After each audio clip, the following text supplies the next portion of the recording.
There are a lot of fantasy football questions waiting for us. I mean, I think that this is probably going to be the number one weekend when it comes to people getting their fantasy football drafts in. Obviously, last weekend was really big as well. I did my fantasy football draft, the Flock League, maybe about 10 days, maybe about 2 weeks ago, actually. But regardless, I want to make sure I get to all your questions. I want to make sure I can try to help out in whatever way I can, whether that's you need a trade or whether that's you need some draft plans. Let's dive into it. All these questions were submitted on flockfantasy.com. First one from Carter says, 3-player keeper league. Do I take Allen with my depth? No, hell to the no. I mean, I understand here we're looking at this. You got AJ Brown, you got Rome, you got Ladd, you got Tad, but if you wanted to pivot from AJ Brown to Josh Allen, you do it, but you're no way in hell you're trading away Justin Jefferson for Josh Allen. Please, please, please do not do that. Now, RFAB coming through with the start set question. Here, quarterback, we're going to go ahead and we are going to take Baker over May for week 1. We're going to go Kyron Ginty as auto starts at running back. You cannot play JCM week 1. Malik Neighbors, Garrett Wilson will be... Actually, I'm going to go JSN over Garrett Wilson. Wilson plays the Steelers week 1. Tyler Boren, and then down in the flex spot, we're going to be taking Garrett Wilson. And honestly, I would play Ricky Pearsall over RJ Harvey in the other flex. I think with Harvey, you're going to see him start a little slow with Dobbins being the running back out the gate. Now, Max coming through with our next trade. This is Jalen Warren, Ladd McConkey, Brian Thomas versus Aaron Jones and CeeDee Lamb. So if we're looking at this, Aaron Jones versus Jalen Warren, give me Aaron Jones, not too far off.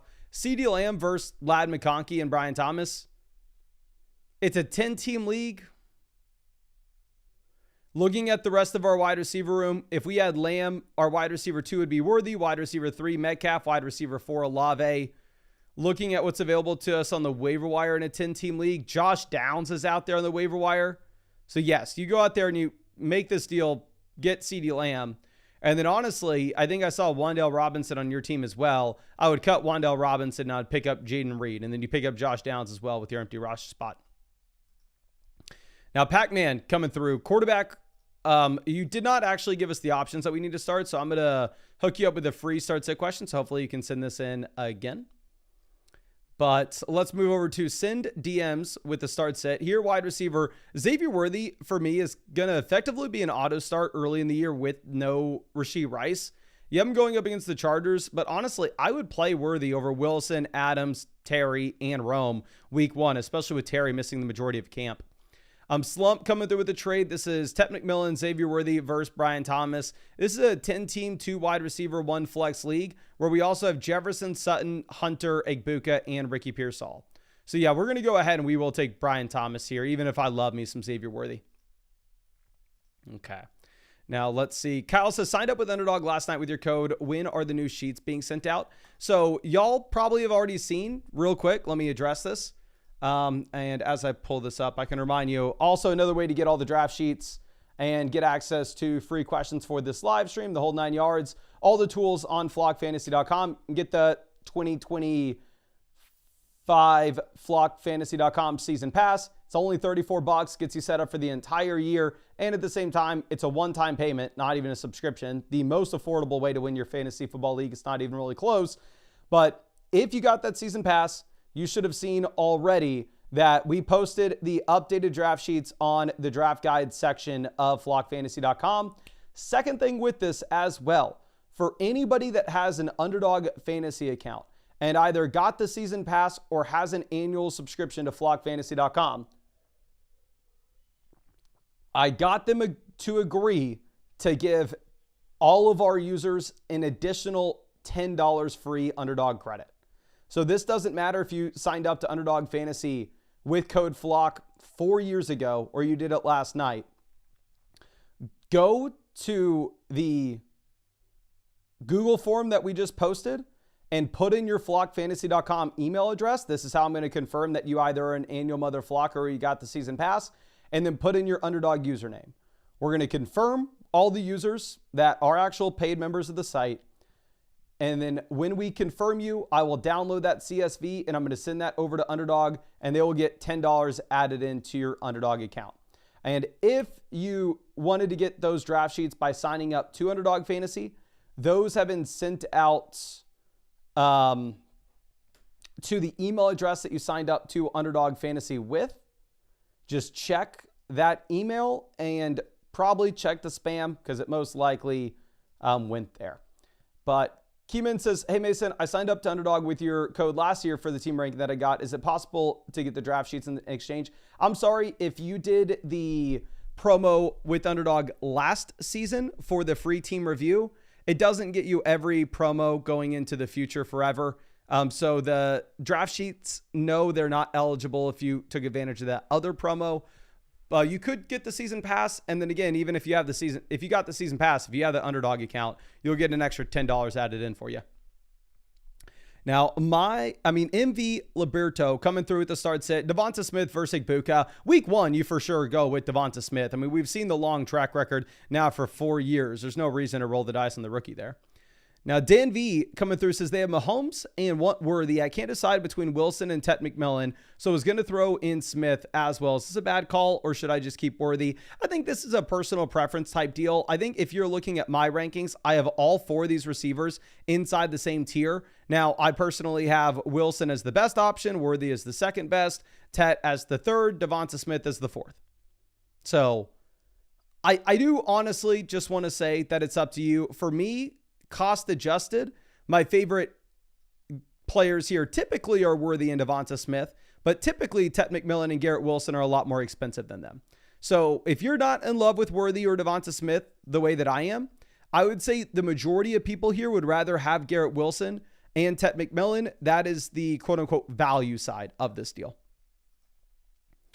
Now, Josh Tubal coming through. Dynasty trade, we're sending Breece Hall in a second rounder for Amari Hampton. This is Amari Hampton, not even remotely close. Hampton to be a rookie and already be that much more exciting in 2025 redraft leagues. Getting him in Dynasty is an elite level asset. Now, Chalk Milk coming through. Here, we need a wide receiver, we need a tight end, and we need a flex. Obviously, we play George Kittle over Tyler Warren week 1. Wide receiver, we're going to go with Devonta Smith. I don't necessarily think we want to just jam in the rookies immediately. And then we'll go James Cook down here in the flex.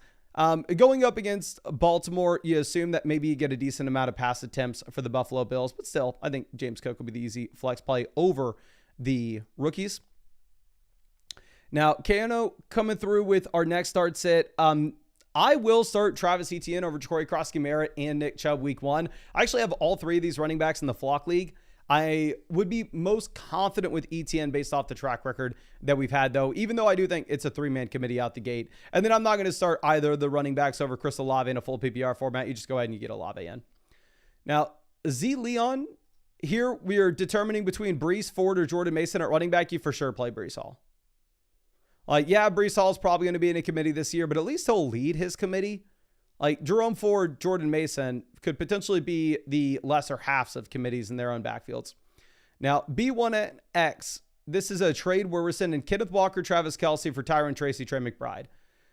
Give me Tracy over Kelce. Give me McBride over Walker. I think McBride's the best player in this deal. It's a 2 wide receiver, 1 flex format. So in that kind of league, give me the elite level tight end. Now, let's move this over. Now, Big Man Beto coming out with the trade. This is Bucky, Calvin Ridley, Colson Loveland, Malik Neighbors, Jordan Addison, Tyler Warren. So this is a redraft deal. Give me Neighbors over Bucky. Addison versus Ridley doesn't matter much. Tyler Warren versus Loveland. Give me Tyler Warren. Doesn't matter too much. I think you get Malik Neighbors. For me personally, I think Malik Neighbors, Bucky Irving are kind of 2 different tiers of players. And I don't think the gap between Addison and Ridley is large enough to make up for it. Achilles says 8-person league, half PPR, need a better tight end. Is this an overpay? I agree. 8-team league, we definitely want to go and try to pay up for the elite tight end. I think if you're paying this price for Kittle, it is an overpay. Maybe you can definitely you would do the deal if it's Bowers. Maybe you'd consider for McBride, but not for Kittle. Now, King Demas trading Worthy and Mixon for Kenneth Walker. I have Worthy and Walker effectively ranked back to back. Looking at our running back room, we have Gibbs, Bucky, wide receiver. We have Higgins, Olave, Rice, Addison, Rome. So honestly, for me, and I know this may not be how most people would view this, I think I'm going to go ahead. I think I'm going to be taking the Xavier Worthy side of this. A big reason being is if you're looking at this setup, you have both Addison and Wright suspended to start the year. So I don't know if it makes much sense for you to go through and for you to be trading away wide receivers before you get those suspended guys closer to being back. Now, Ursh coming through. We got Pacheco, Dobbins, Swift. I'm going to go with Swift here week 1. Don't love the matchup, but I love the use, especially with the other running backs in the backfield banged up. We have Rice suspended early. So I think in that case, we're probably just going to go ahead and we're going to play Isaiah Pacheco. I'm going to be a little bit hesitant with Diggs and Shakir week 1 with them coming off the injuries. Okay. Now, Rolex says, should I be looking to upgrade at wide receiver or QB? Looking at how we are filling in the starting lineup, we are going to be putting in probably Trevion, Jalen Waddle week 1. We'll have Igbuka, Ayuk, Loveland down on the bench. So I don't know if you can afford to upgrade quarterback, to be honest. I'm going to go Caleb over Stroud. Yeah, I don't think you have enough depth to go through and make an upgrade until you get a rookie breakout. Todd says, 103 pick, full PPR, single flex, 10-team league. Should I start running back, tight end, quarterback, or if A.J. Brown's there, him then a tight end in the third? So 103, your second round pick is effectively going to be pick 17, which in a 12-team league would be the 205, I believe. So if you're using our draft sheets, which again, if you sent in a question like this on the site, I'm going to assume that you have access to our draft sheets. There's no way that you don't. Let me pull those up because you're going to be using, if it's a 10-team single flex format, you're going to be using the 10-team start 7 sheet. If it's a full PPR league as well, we can narrow that down to see exactly what sheet you're using. But 10-team, start 7, full PPR. Say you're drafting on ESPN, this would be sheet number 1. If we're looking at what we are doing at pick 17, I would opt to go with the running backs or the elite tight end over A.J. Brown.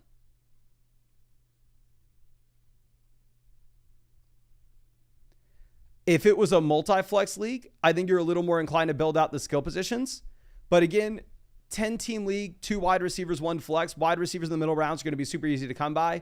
So I'm completely fine with us grabbing the elite tight end in round 2. And then honestly, getting yourself an elite quarterback in round 3.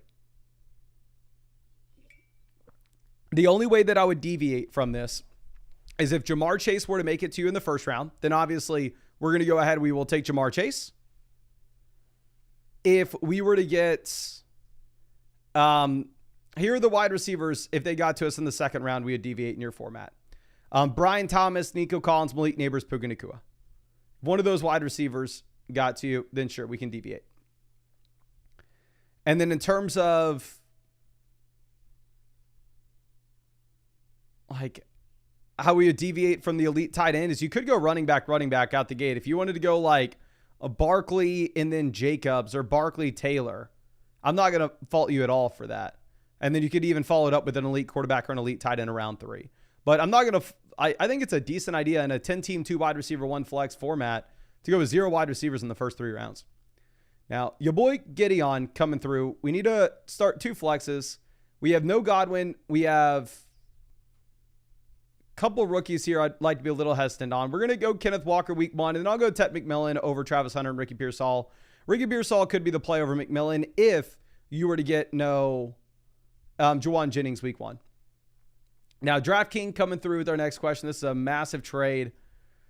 Easy thing to do is get rid of the junk. Like, I guess really the only junk piece in it, Spencer Rattler. So, Dynasty Superflex League. Judkins versus McCarthy. Give me McCarthy. Honestly, I may rather have St. Brown than the entire other side. Pickens versus Jameson's about the same. Amon-Ra St. Brown versus McCarthy, Kamara, Judy, Tyler Warren. I may rather have. I'm going to take the St. Brown Rattler in the second rounder. Obviously, I understand if you're a contender, if you wanted to go out there and take the other deal, you can go for it. But 12 months from now, what does the dynasty value look like for Alvin Kamara? 12 months from now, what does the dynasty value look like for Jerry Judy? So, even in a 12-team Superflex league, I think it's tough for me to get away from the St. Brown side. Now, CJ with the trade, Pollard, Olave. I would rather have Jacobs straight up over this side. You're upgrading from Pollard to Jacobs and upgrading from Olave to DJ Moore at the same time. This is the Josh Jacobs side, not even remotely close. Now, Steve Dream Team JSN versus Jamison and Igbuka. I would rather have JSN over this other side. I mean, I understand Jamison Williams and Igbuka both have a crazy high ceiling.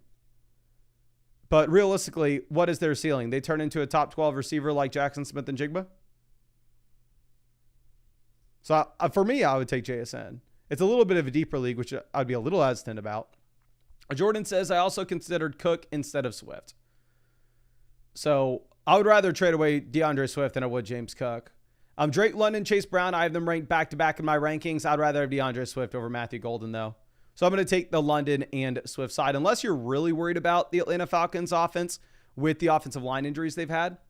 Carson traded Marvin Harrison for Kyron Williams. This is a 10-team league, so for me, I think just with the supply and demand of the positions, I would rather have Kyron, even if we had the report coming through saying that Blake Corum's going to have a little bit more of the backfield this year than he did last.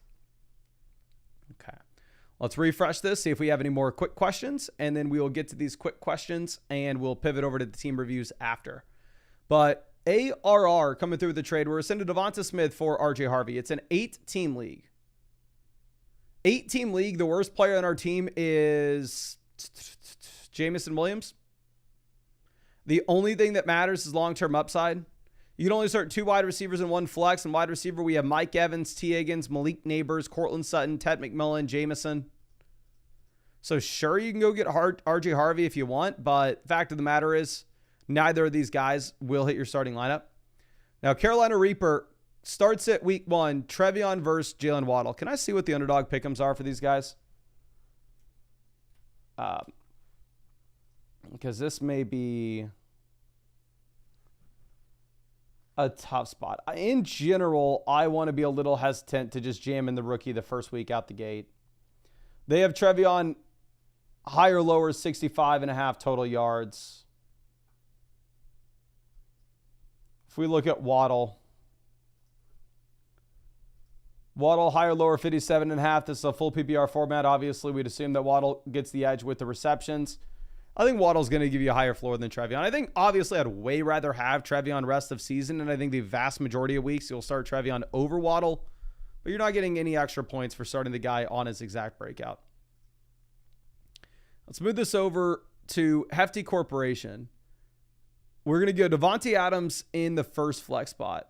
And then second flex spot, I'm going to go Tony Pollard. I hate the matchup against the Denver Broncos. Right now, the Tennessee Titans have the lowest implied team total of any team in the NFL.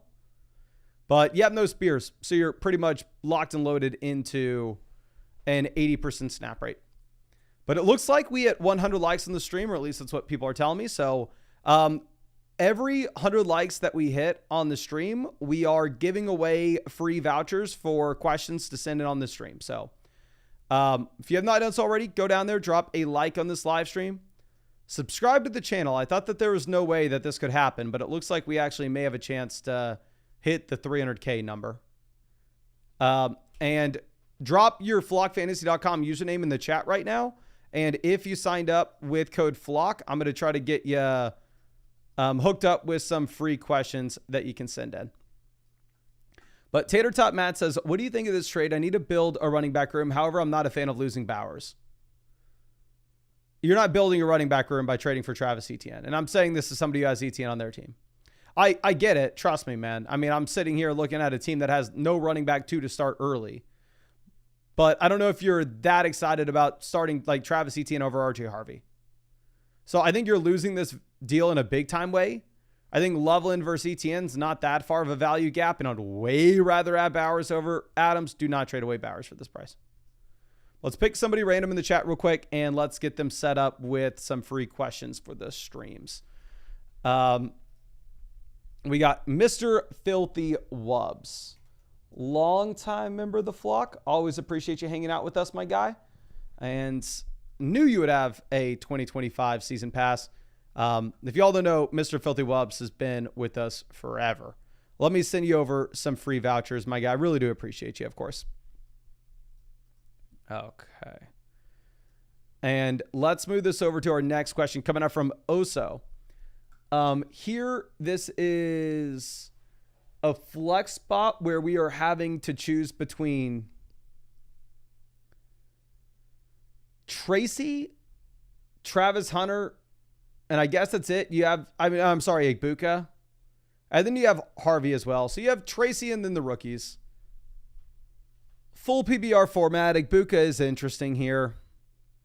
I would probably go ahead and take Tracy, though. Given the Cam Scadaboo hamstring injury that you had in camp, I mean, I would assume that we get Tracy as pretty close, or at least as close as you can get to being the locked and loaded starter week 1.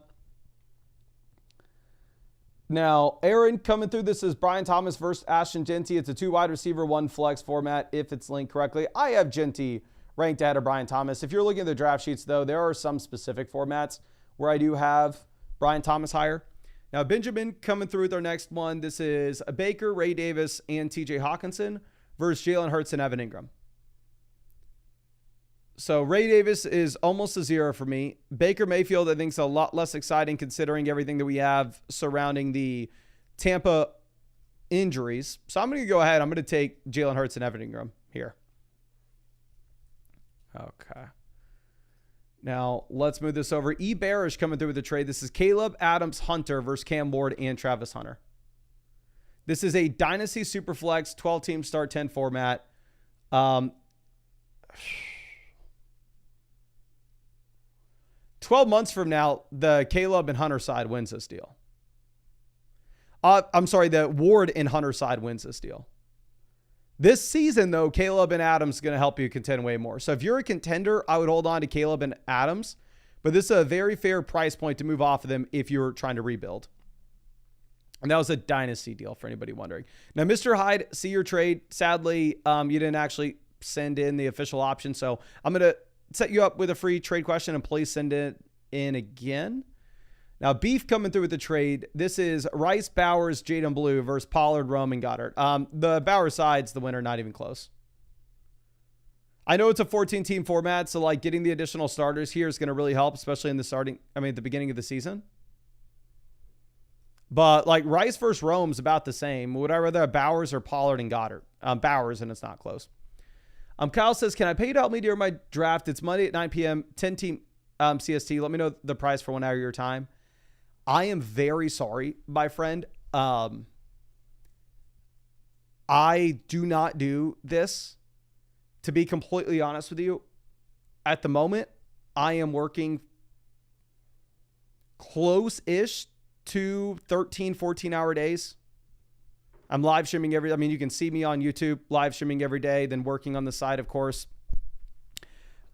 It's almost impossible for me to find an hour. So I just can't do it. And if I were to try to give you a number, it would be idiotic because the number would be way higher than what value I could actually provide you. So I'm very sorry.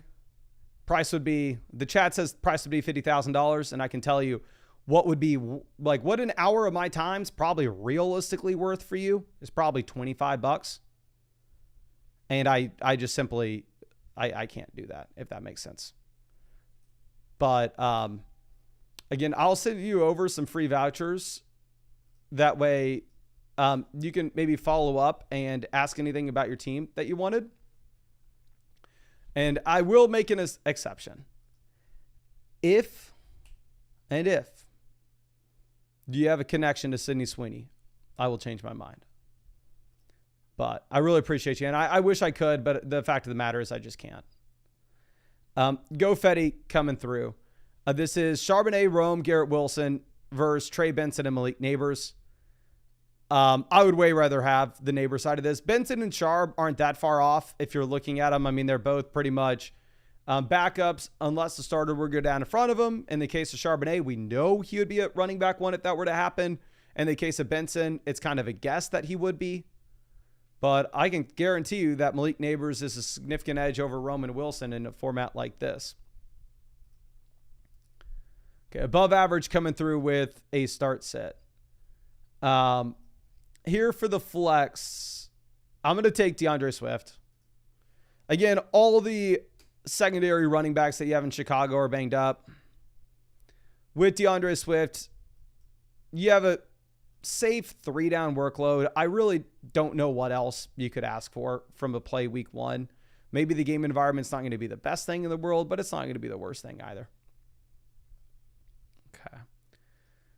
Let's move this over. Sammy with the trade says, should I add Pacheco or Pearsall for more? CMC to Lamb, give me Lamb. Puka to Taylor. It's an 8-team league, though. 8-team league, Cortland Sutton literally doesn't matter. Crazy to say. But that is the fact of the matter.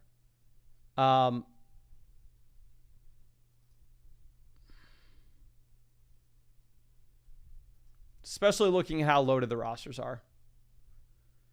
Would I rather have CMC and Puka or Jonathan Taylor and Lamb? 8-team league, I think CMC has the highest ceiling in this. So we're going to take McCaffrey. Jay Ledge with the start set. Here, running back, I'm going to take Hampton, honestly. I know it's a tough matchup against the Chiefs. Wide receiver, we go JSN, and they're in the flex. We're going to go Kenneth Walker. But Hampton's one of the very few rookies alongside Genty that I think you don't wait to see it. You just play him immediately. Now, Beto99, this is Brian Thomas versus Trey McBride. I think we're going to go ahead and we will take Brian Thomas here, especially with your league settings, with how deep the starting lineup requirements are. This is another start set question. Here, we're going to go Purdy over Stroud week 1. I don't love Jennings and Ayuk not playing, but still.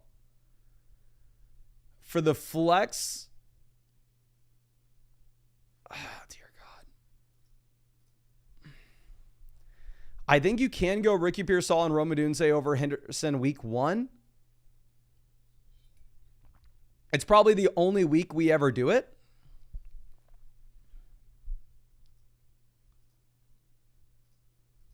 But I mean, it shouldn't be the most surprising thing in the world if we end up getting, it pains me to say this, but if we get half the snaps and half the touches for Ramondre Stevenson week 1. Now, Kyle says, we have Bo Nix as QB1. Is this a good trade to get the stack? No. Obviously, in those underdog best ball tournaments, it's very important to go and get your stack, but we're still wanting to stay inside the same tier. Here in your regular redraft league, the stack matters less, and we're definitely not willing to go down a tier to complete it. So I for sure want the Harrison side.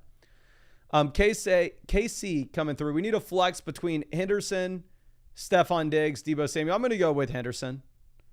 With Diggs, I think you have reasons to be concerned week 1 as well, just considering that he's coming off significant injury and changing teams. Now, K-Baked coming through. Amon-Ra St. Brown will be an auto start. Marvin Harrison's pretty close to an auto start. And then we're going to be going with, I don't hate the idea of, I'm going to take Terry McLaurin in the flex. I think you could take Devonta Smith ahead of him if you think Terry may start slow for missing camp. Kyle says Swift or Tracy is the starting running back week 1. We're going to go with Swift over Tracy for sure. And then down in the flex spots, we're going to end up playing Tracy anyway. I'd play him over Keon Coleman. And then Worthy's the other auto start for us.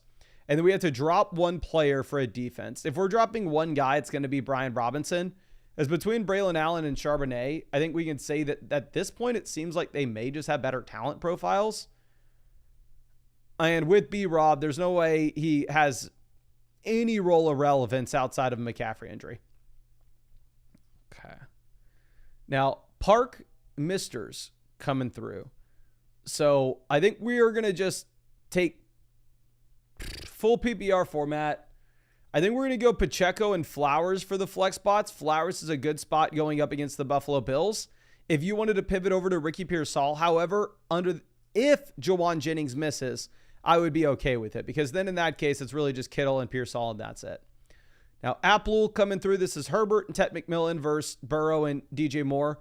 DJ Moore and Tet aren't that far off for me. In your format, getting the quarterback upgrades, a decent idea. Typically, we want to go for the top 4 quarterbacks, but I think you can go for Burrow here. Appropriate Pine with the trade. This is Jordan Mason, Hampton, Drake London versus Henry, Hall, and Hunter. Henry over London for me, Hampton over Brees, Hunter over Mason. It's a 10-team, 2 wide receiver, 1 flex format, so we're going to take the best player. We're going to take Derrick Henry, and then you never know. Maybe there's that outside chance that Brees gets dealt. Now, Sin Finley says, I love Worthy. Do you think he's too much to give up? Bijan's the reason you're not making this deal. Like, I wouldn't trade Bijan for Chase Brown and T. Higgins. And I'd rather have Worthy over Rice.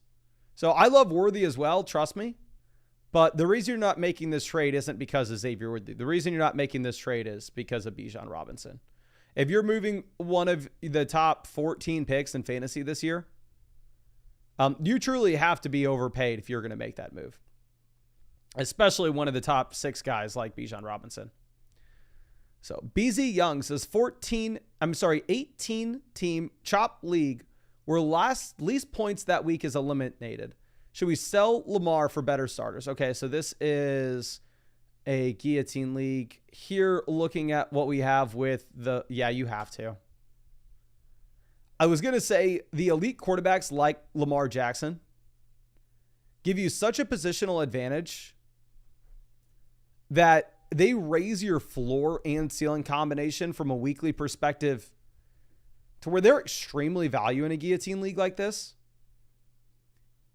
The thing is, if you're telling me week 1, our starting lineup's going to consist of Rachaad White, I guess you have Josh Downs. Josh Downs is a fine play in one of the flags, but we're going to have to be playing like Rachaad White and Trey Harris.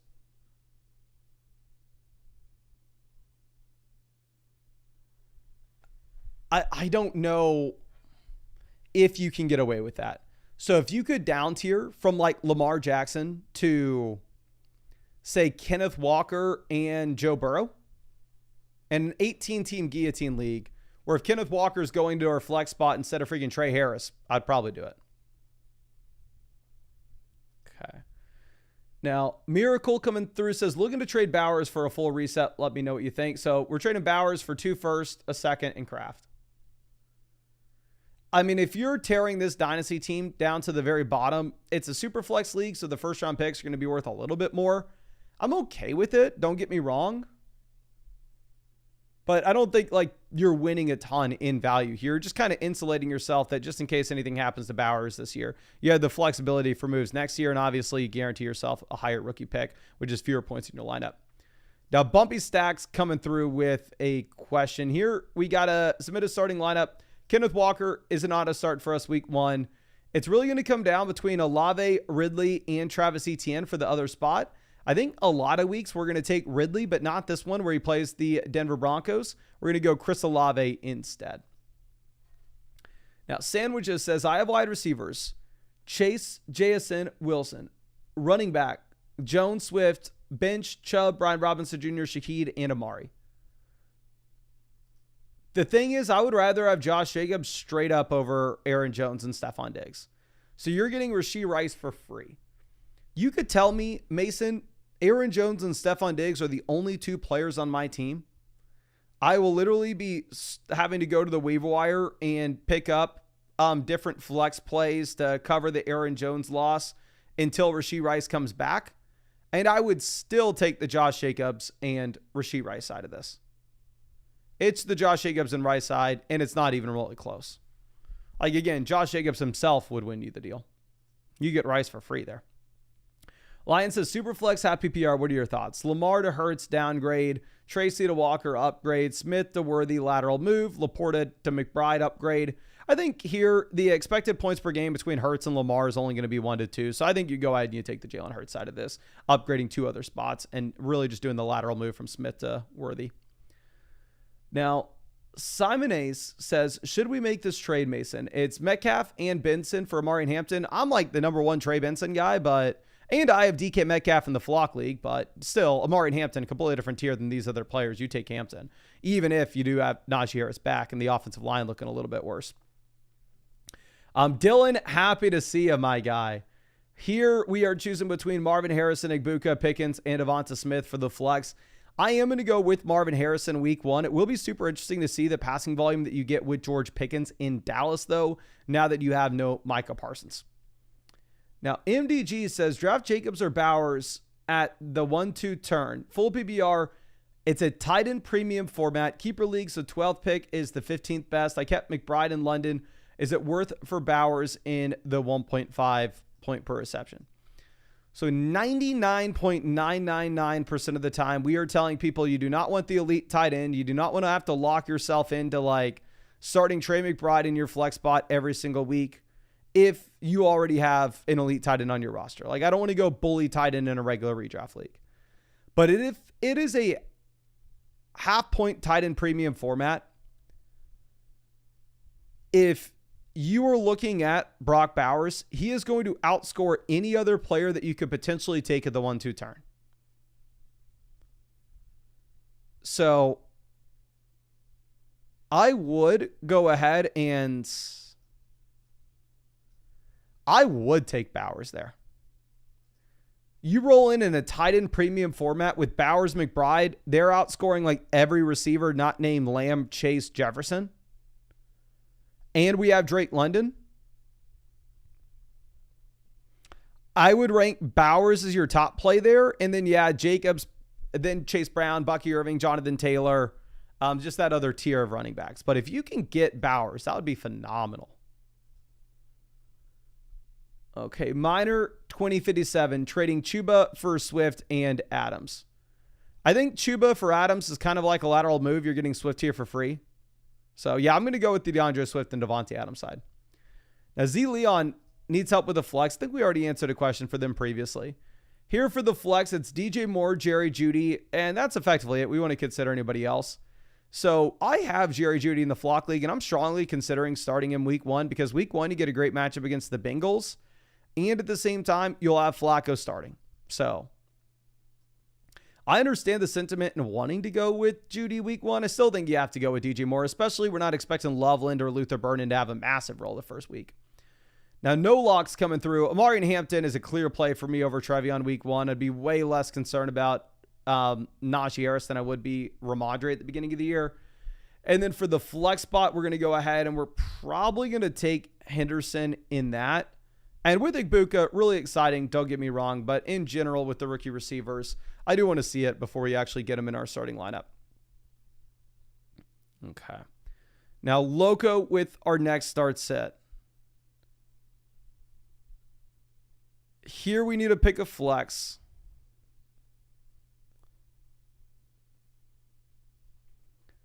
We have Eckler, Rome, Matthew Golden, Travis Hunter as the players that we're considering.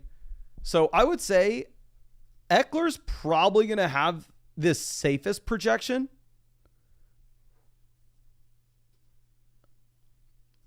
But at the same time, it could be, I don't even want to say it's a safe projection, right? Because there could be a scenario in which Ja'Cory Krosky-Mara just comes out and dominates.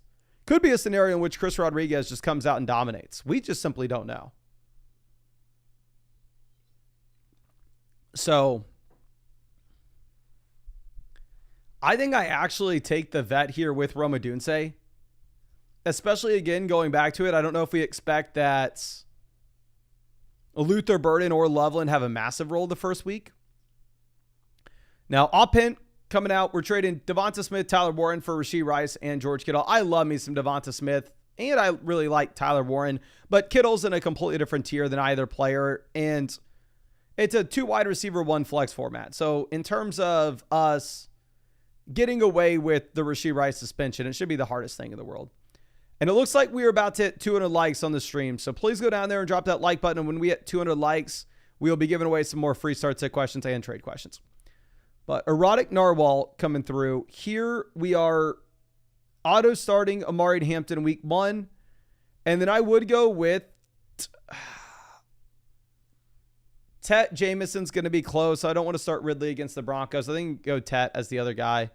But it's not the easiest spot. If you wanted to go to Jameson, I'm not going to follow you. But please start Amari Hampton. Again, I don't really have many hesitations with Hampton. Okay. But it looks like we just hit 200 likes. So drop your flockfantasy.com username in the chat. And we'll go ahead and we'll hook some people up with some free vouchers. But Achilles coming through with our next start sit. Alvin Kamara is just going to be an auto start for us. Decent matchup week 1. And again, we've seen Kamara historically actually start off a little bit stronger and trail off as the year goes on. Phil, always happy to see us, says, what draft sheet should I use for a 12-team, 6-point passing touchdown ESPN league where we start 2 wide receivers, 1 flex, defense kicker with 7 bench spots? Thanks for all the hard work. Really appreciate you, my friend. Let me pull this up. And I'm sure you already know how to get to the draft sheets, just draft guides. Then here, hit the draft sheets. And this is going to be a 12-team PPR start 7 ESPN. So if we're looking at this, I want to say it's going to be inside the first 6 sheets now. Okay, final draft sheets.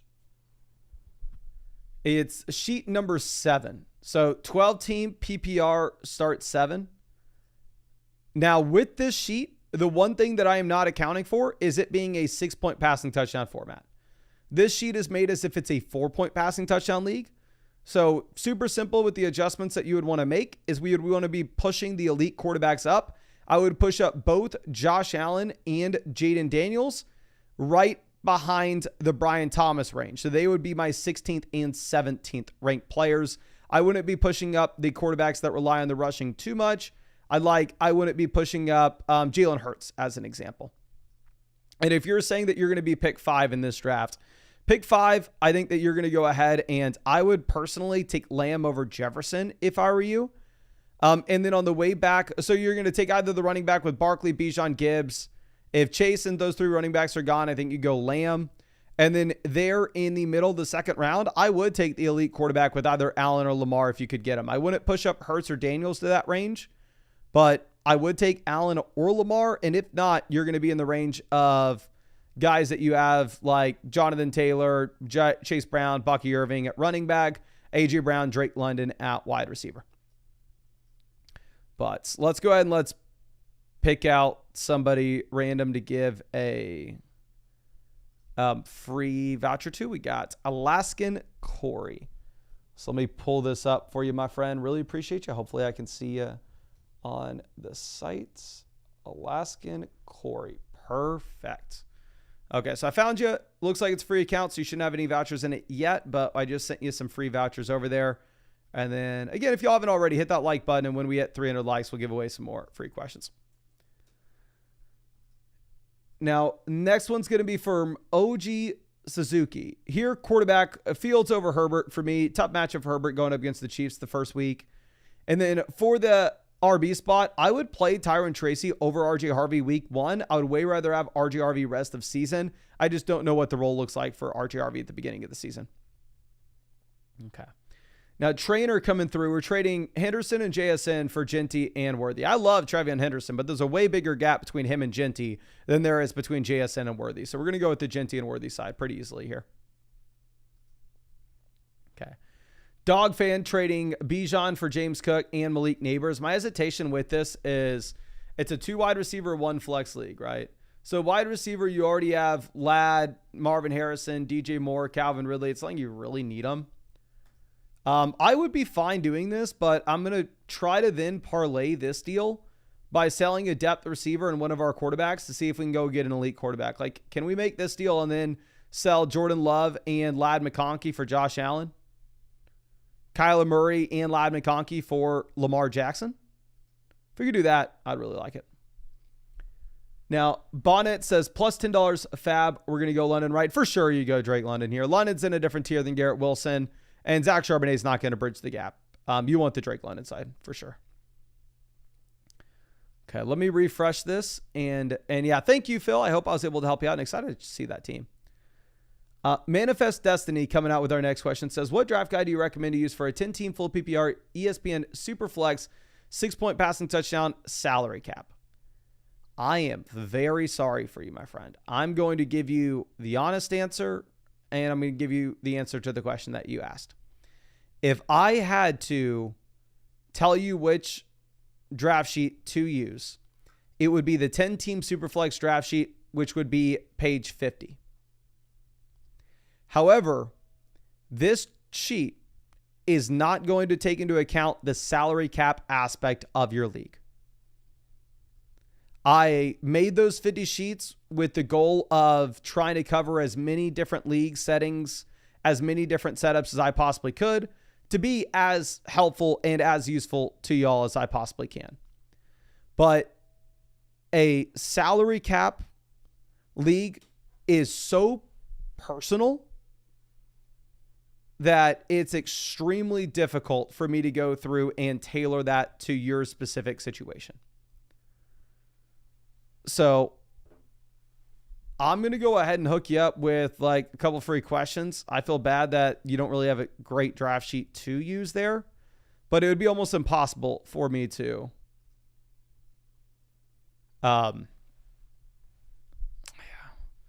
be almost impossible for me to like make a sheet for you with that exact settings. Now, Abel says, already have Gibbs, Brown, Jordan Mason. We needed a receivers. Jacobs the lad, downgrade. Tet McMillan to Xavier Worthy, lateral move. I mean, I think you lost the deal. I'd rather have the Josh Jacobs side of this. But if you are desperate for wide receivers and it's the best trade you can get, then sure. But I think Josh Jacobs is definitely the more valuable side of that. Okay. Let's refresh this. We got Jake 2 Fake. Running back, I would start Dobbins over RJ Harvey week 1. I would prefer Harvey rest of season. Tight end, I'm going to go Goddard over Loveland week 1. I would prefer Loveland rest of season. And then for the flex spot, we're going to take, honestly, I'll probably take Igbuka. Probably a situation in which we go back and forth with, but just looks like Igbuka's, he'll play more snaps than RJ Harvey will week 1. And it's a full PPR format as well. But I think we've caught up on all the simple questions, so we can go ahead and now we can dive into some of the teams. I know the oldest team reviews that we have that are waiting for us are the Dynasty team reviews. And again, with these Dynasty reviews, we are going to be doing these in a separate Dynasty live stream on the Dynasty channel. But let's pull this up, and our first review that we need to look at here is going to be from Andrew. Says, thinking about moving off Daniels and DJ Moore. Hopefully Judkins suits up within the first month and provides me with some more running back depth, but I like where my team's at currently. Well, the first thing is we're number 1 in the league analyzer, so we are in a perfectly fine spot. This is a 12-team, 2 wide receiver, 1 flex format, so the depth isn't going to be super, super important here. We have Daniels as our QB1, so the fact of the matter is we don't need another quarterback. You could cut Drake May and pick up Ray Davis if you really wanted to, but it's not like Ray Davis is that exciting, right? So, I mean, we're not going to go out there, and I'm not going to tell you like, oh, you need Ray Davis. So, completely fine at quarterback. Running back, we have Derrick Henry, Amari, and Hampton. Your running back depth is fine. Henry and Hampton are must-start players every single week. Yes, our RB3 is a little questionable. If we're desperate, we can get Chubb in. And then one of Judkins, Byshell, Tootin, Brian Robinson, Woody Marks, or a waiver wire guy that we eventually pick up. We'll do something for you. I can't tell you exactly which one it's going to be. Honestly, based off the amount that I've bought the dip on him in underdog drafts, I'm really hoping it's Judkins, but it may just be as likely to be Nick Chubb at this point. So I think that your running back room is completely fine. I mean, you're ranked 5th in this league. And again, the depth isn't going to matter that much. It's a start 2 wide receiver, single flex format. We go over to receiver. We have Neighbors, Garrett Wilson, Tet McMillan, DJ Moore, Josh Downs. So we're in a really good spot at receiver. We have Tyler Bourne at tight end. You have a great team here. In terms of waiver wire moves, I don't really think you need to make any. Again, the only thing that I could potentially say is if you didn't want to roster the second quarterback, you could go ahead and you could drop Drake May and pick up Ray Davis, but it's not going to be something you need to do. And then in a 2 wide receiver, 1 flex format, what I'm typically going to be wanting to do is I'm typically going to want to try our best to make 2-for-1 upgrades inside the starting lineup. Now, with that being said, it may not be possible considering the fact that we don't have Judkins to open up the year. Not only do we not have Judkins to open up the year, but at the same time, we have Tet McMillan as a rookie. We have Byshell Tootin as a rookie. We have Tyler Warren as a rookie. We have Woody Marks as a rookie. So we have enough of these, enough rookies where we can say that you're probably going to start a little bit slower. That I think you're maybe better off just being a little bit hesitant to go out there and try to make those 2-for-1 deals right away. And instead, we wait until we get Quinshon Judkins back. Or we wait until we get a full-blown Tet McMillan breakout. And once one of those things do eventually happen, because, I mean, we're going to get a breakout from somebody on this bench, then at that point, we probably have the ability to go ahead and make a 2-for-1 deal and improve inside the starting lineup.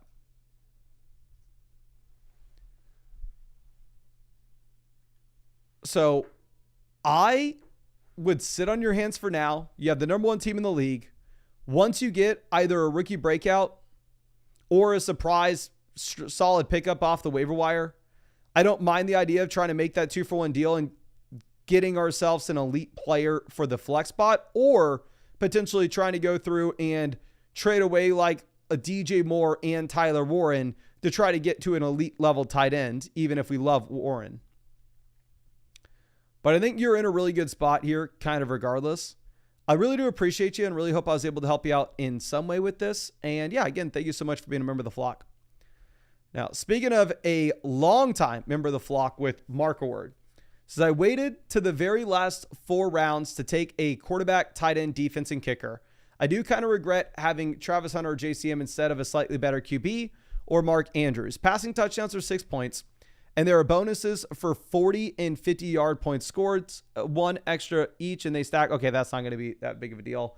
Thoughts and any moves to make. So first thing, let me address this in the chat. Z Leon says, do we get a free team review with the season pass? No, the season pass gets you the free questions for start, sit, and trade. If you are wanting a free team review voucher, that comes with the annual Mother Flocker package. But yeah, the season pass gets you the free vouchers for start, sit, trade. But looking at Marker Word, you are the number 1 team in the league analyzer. But the first thing that I want to say is I do not, to be the dead last in quarterback and tight end, even if you're first at running back and 5th at wide receiver, this is not the format to do this in. Like, you know, I love you, my guy. I would love to come through and say like, oh, don't worry about it. You absolutely crushed it. You're going to be golden. But the fact of the matter is, this is a 2 wide receiver, 1 flex league. So we go through and we submit this starting lineup, right? We have Jahmyr Gibbs, Devon Achane at running back. We have like Tet and Marv at wide receiver. We have Buck Irving in the flex. Then we have Travis Hunter, Ricky Pearsall, Chris Olave, Ja'Cory Krosky-Merritt, Zach Charbonnet, Quinshon Judkins, and Josh Downs all on the bench. Like, if this was a league where you started 3 wide receivers and 2 flex spots, like if this was a deeper dynasty format, I would go, hell yes, I really like this. I'm completely fine with us opting to just punt, quarterback, and tight end. You can't get away with it in this league, though. I think you definitely need to have a stronger quarterback. You definitely need to have a stronger tight end. So going over and trying to make some moves from this point, it's not going to be the easiest thing, but you have to make a trade.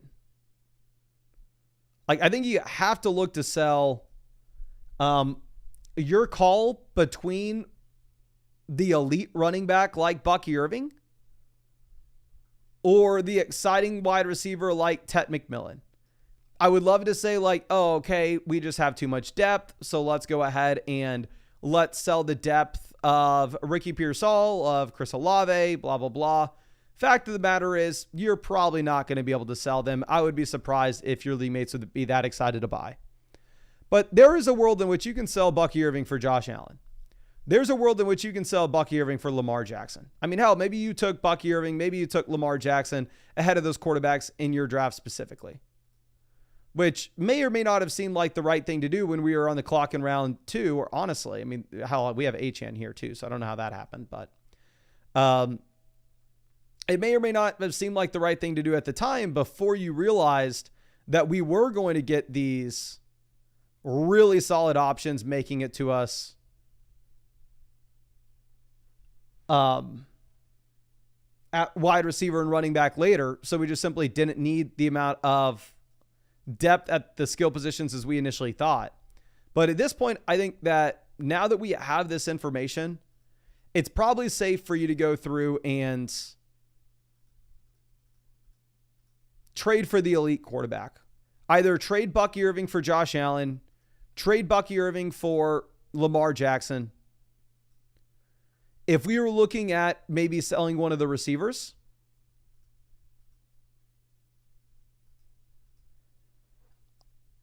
I think it's going to be a little more difficult.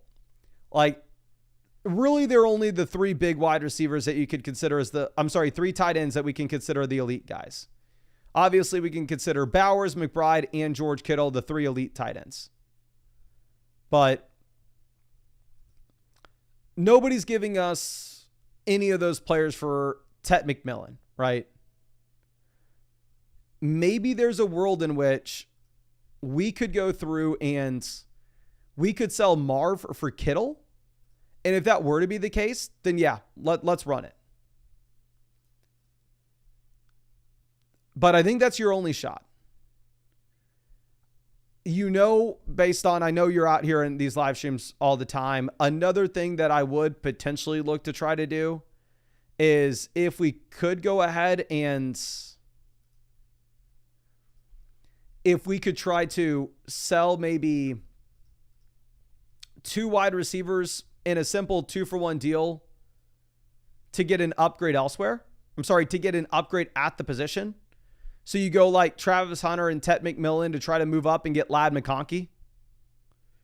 That's obviously something that we can do to just try to skew away from the depth wide receiver production on our bench and get somebody in our starting lineup that we'd actually be interested in. So, there are a bunch of moves that you can make with this team, but the fact of the matter is you have to do something, to be honest. I would be very hesitant to just roll into the season with this being our squad. And a 2 wide receiver, 1 flex league, because you're just having so many points on your bench and you're just taking massive L's at QB and tight end. But overall, you have a ton of value. So I think your team's going to turn out to be great afterwards. We are number 1 in the league analyzer. We just have to convert some of that bench value to inside the starting lineup. But I really appreciate you and hope I was able to help you out. But Trump Train coming out with our next team. Really appreciate you, my friend. Let me hook you up with some of these free vouchers. Says, hey, gents, longtime listener, first-time subscriber, looking to get your gauge on my draft. I felt super good going in, but not sure how I feel about sacrificing wide receiver for both high-end running backs. Honestly, before I even pull up your team, looking at your league settings, I think if I was going to make a guess, you probably did the right thing. The reason being is this is a 10-team league where you only start 2 wide receivers and 1 flex. So I'm going to assume that it was honestly probably pretty easy for us to get wide receivers in the middle rounds. But I think I should try to upgrade either wide receiver or tight end before the season starts. What are your thoughts? So we are number 2 in the league analyzer at the moment. Looking at what's available to us on the waiver wire, I would say that it's maybe a safe bet that we don't have the toughest competition in this league.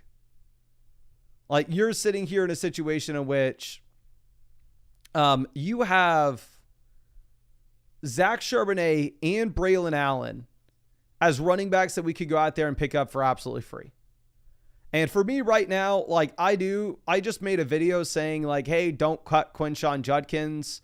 If Judkins is on your waiver wire, go out there and pick him up. That video will come out tomorrow. So it's going to seem very hypocritical when I say this, but for you specifically, if you can just pick up Zach Charbonnet for free, I would rather have Charbonnet over Judkins at this point. So I would probably go ahead and I would probably drop Judkins, pick up Charbonnet, and running back, we have Bijan, Derrick Henry, RJ Harvey, Tony Pollard. We have the number 1 running back room in this league. You are in a really, really good spot. And then to go over and look at what we have at wide receiver. We are currently sitting with Ladd McConkey, George Pickens, Calvin Ridley, Rome Odunze. So it's not like we're struggling at the wide receiver position. It's not like we're screwed here. Now we have a ton of starters. And to be honest with you, in a 2 wide receiver, 1 flex league where we're probably putting a running back into our flex spot and we only have to start 2 of these receivers anyway, I would say the very simple move that you could try to make is you could try to make a 2-for-1 deal where we sell Calvin Ridley and Rome Odunze and we go out there and we just improve at wide receiver. We go try to sell George Pickens and Calvin Ridley and we get to Jackson Smith and Jigba. Like, if you could do that, cool. I'd be very happy with it. But the fact of the matter is, probably not going to be possible. Probably will be very difficult. So in terms of, and I'm going to try to do it. Don't get me wrong. Send those offers. Just the expectation is they get rejected. And essentially what you're going to do with those offers is you're going to package together any 2 wide receivers that are on your roster right now, not named Ladd McConkey, and you're going to try to go get to a wide receiver that goes in the top 3 rounds of fantasy football drafts. So like Jackson Smith and Jigba is a good name to point out there. Or even if you wanted to try to go with like a little bit of a lower tier, you could try to go like Ricky Pearsall and Rome Odunze to get to Marvin Harrison. Ricky Pearsall and Rome Odunze to try to get to Devontae Adams, right? Obviously, there's no way in hell you're going to get any of the round 1 players. We know that. Now, I think something else that can be in play for us is selling some of the depth at the skill positions for us to get the elite level tight end. It's a 2 wide receiver, single flex. So I really like the idea that we already have the elite level quarterback with Josh Allen. But if you could go through and if you could potentially make the trade of Tony Pollard and Tucker Kraft to go get to a tight end like George Kittle, especially if Tony Pollard starts off extremely hot with Tajay Spears on the IR. I mean, you're in a situation where you can afford to just move off of Tony Pollard with relative ease if you can't get yourself the elite tight end, which definitely is no guarantee, right? We have no idea. But if you can't get yourself the elite level tight ends, maybe in that case, you decide to go ahead and you pivot over and your plan B is to try to sell Tony Pollard and one of the wide receivers for a wide receiver upgrade. Maybe you go through and you try to sell like Tony Pollard and George Pickens. And I mean, you're not going to get to AJ Brown, but you try to get to a wide receiver that would have gone there at the 2-3 turn. Because when you have Bijan and you have Derrick Henry, you have that kind of flexibility. But overall, the fact of the matter is you absolutely crushed your draft. In my opinion, you have a phenomenal team. I don't think you should be worrying about much here. You have the elite quarterback. You have 2 hammer running backs in a format where wide receiver is not going to be as important. So I really like the team. I don't think you need to be doing much. My plan A wouldn't even be to go out there and trade for another wide receiver again. I think it would still be just trying to sell wide receiver depth and upgrade at the position. But I really appreciate you and really hope I was able to help you out in some way. And again, I hooked you up with a bunch of free questions. So if there's anything else that you want to follow up with, I'd be happy to help you out. But let me real quick sign out and sign in just to make sure that so just in case you don't know, I'm sure y'all already do. But if you ever send in a question on the site, you do not need to be actually on the site to see your answer. I'm sorry, in this live stream to see your answer. Whenever I answer your question on the website itself, it will immediately send you a message and an email with a custom link that will take you to the exact time that I answered your question. So you can ask a question whenever you want on flockfantasy.com.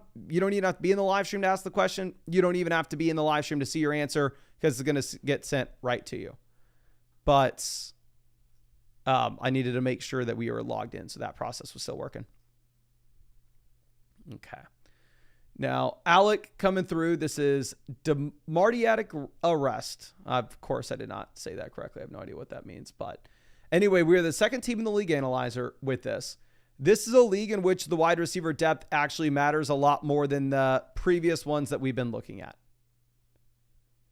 Because if we are looking at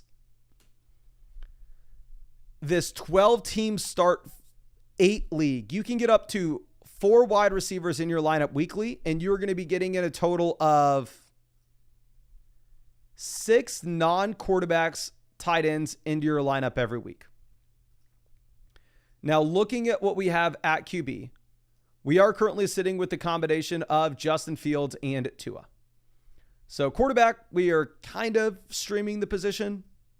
If we're looking at what's available to us on the waiver wire, I guess Michael Penix would be the best name. I guess you got Cam Ward, Bryce Young as the other options, but realistically, we're probably not ever dropping one of the quarterbacks that we have to pick up a different player with the better matchup. Probably just playing the better matchup between Justin Fields or Tua, whoever that may be. Now, with that being said, I think that you are in a pretty comfortable spot where we are not going to need to go through and we are not going to need to upgrade the quarterback position the way that we would if this was only a 2 wide receiver, 1 flex format. The reason being is, again, we are going to need to get so many running backs and wide receivers into our lineup weekly that it actually does make a lot of sense for us to build depth at those positions. Now, going over and looking at what we have at running back, we have Bijan, Caleb, Etienne, Dobbins, Jaden Blue. So I actually like what we have here when it comes to the distribution of points this season. Like, we are sitting with Caleb Johnson as a running back that obviously is not going to be startable at the beginning of the year. We're going to assume that Jaylen Warren is the starter. But we have somebody to cover him at the beginning of the season. Because in Denver, we're going to assume that RJ Harvey's not the starter at the beginning of the season. And we're going to assume instead that that's actually going to be J.K. Dobbins. So it's actually maybe a really nice, 2 for 2 here, where you can go Dobbins early in the year. And by the time RJ Harvey's coming on, maybe we have Caleb Johnson coming on so we can replace Dobbins with Caleb in the lineup. And then we have Travis Etienne just kind of as a hopeful, maybe he turns into something. Probably he doesn't.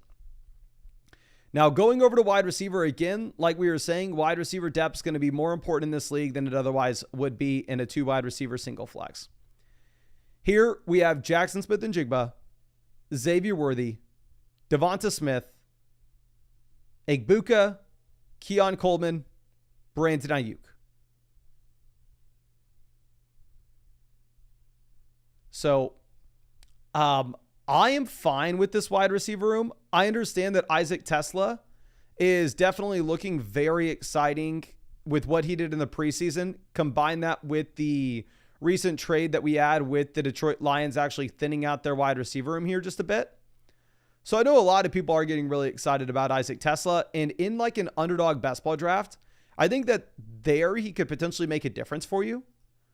I don't know if I could say the same thing, however, when it comes to what you have with a traditional managed redraft league.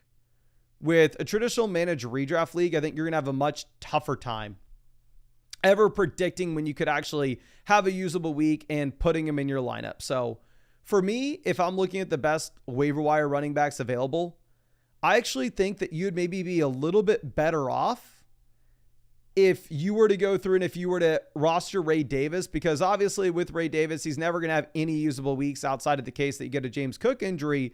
But if James Cook were to go down, we could pretty accurately project or predict the usable weeks that are going to come for Ray Davis. So for me, I think I would drop Isaac Tesla. I think I'd pick up Ray Davis. We have the elite tight end with Bowers. So if this was a 2 wide receiver, 1 flex format, I think you would have to make changes. I think you would need to go out there and I think you need to trade for an elite level quarterback and we would potentially have to get rid of a wide receiver.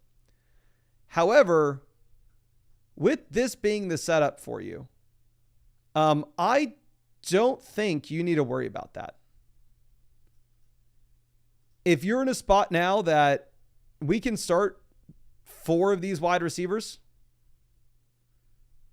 I like that we're built around the depth with the skill positions. We have the elite level tight end as well, so I don't know if we can afford the elite level quarterback on top of it. So I'm probably going to sit on our hands here. I'm probably not going to be making any moves, to be honest with you. I think that you drafted a good team for your format specifically. I appreciate you. I really wish I had something for you, but really the only thing I think I could possibly do is drop Isaac Tesla in favor of Ray Davis.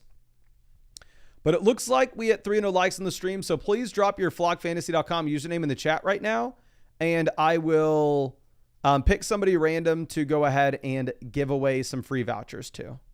And let me pull up that user page again on the site. That way we can search y'all and find you.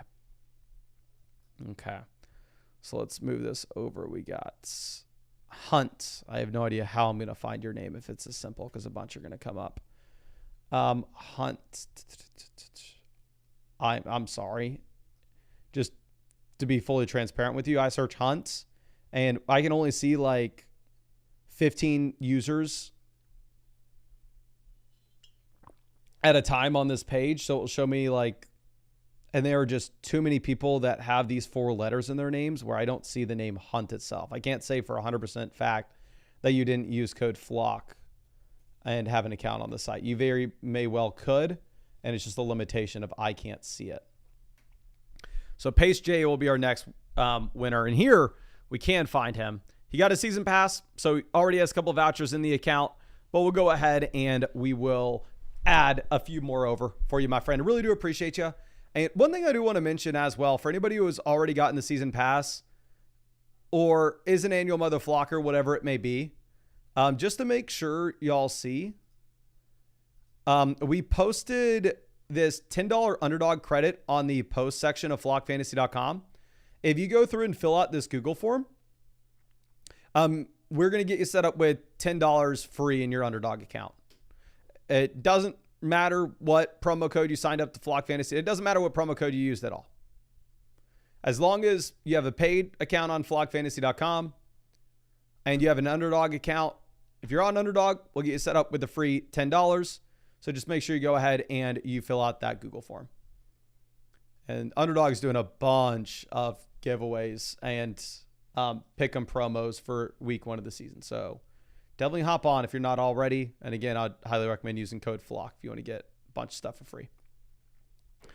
Now, J Doggy coming through with a team.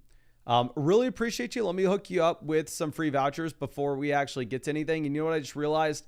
This is a Dynasty team. So we're going to save that for the Dynasty live stream. Now, Bala, this is not a Dynasty team. So we're going to go ahead and we're going to get to you right now, my friend.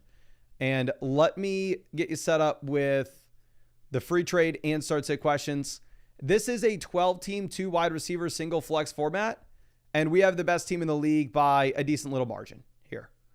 I will say in this style league, I don't want to optimize for the depth at the skill positions. I would definitely like to have the elite quarterback and or the elite tight end. So I love seeing the fact that we have Brock Bowers in this league. Specifically for your league settings here, I think having Bowers gives you such a positional advantage where it's going to be easy to find running backs and wide receivers off waivers, so you're going to be just fine. So looking at quarterback, we have Justin Fields and Bryce Young. This would be my one thing that I wouldn't love with the team. For me as well, I think from what I've seen from Bryce Young and Trevor Lawrence and the addition that we have of Travis Hunter in the Jacksonville Jaguars offense, for me personally, I would prefer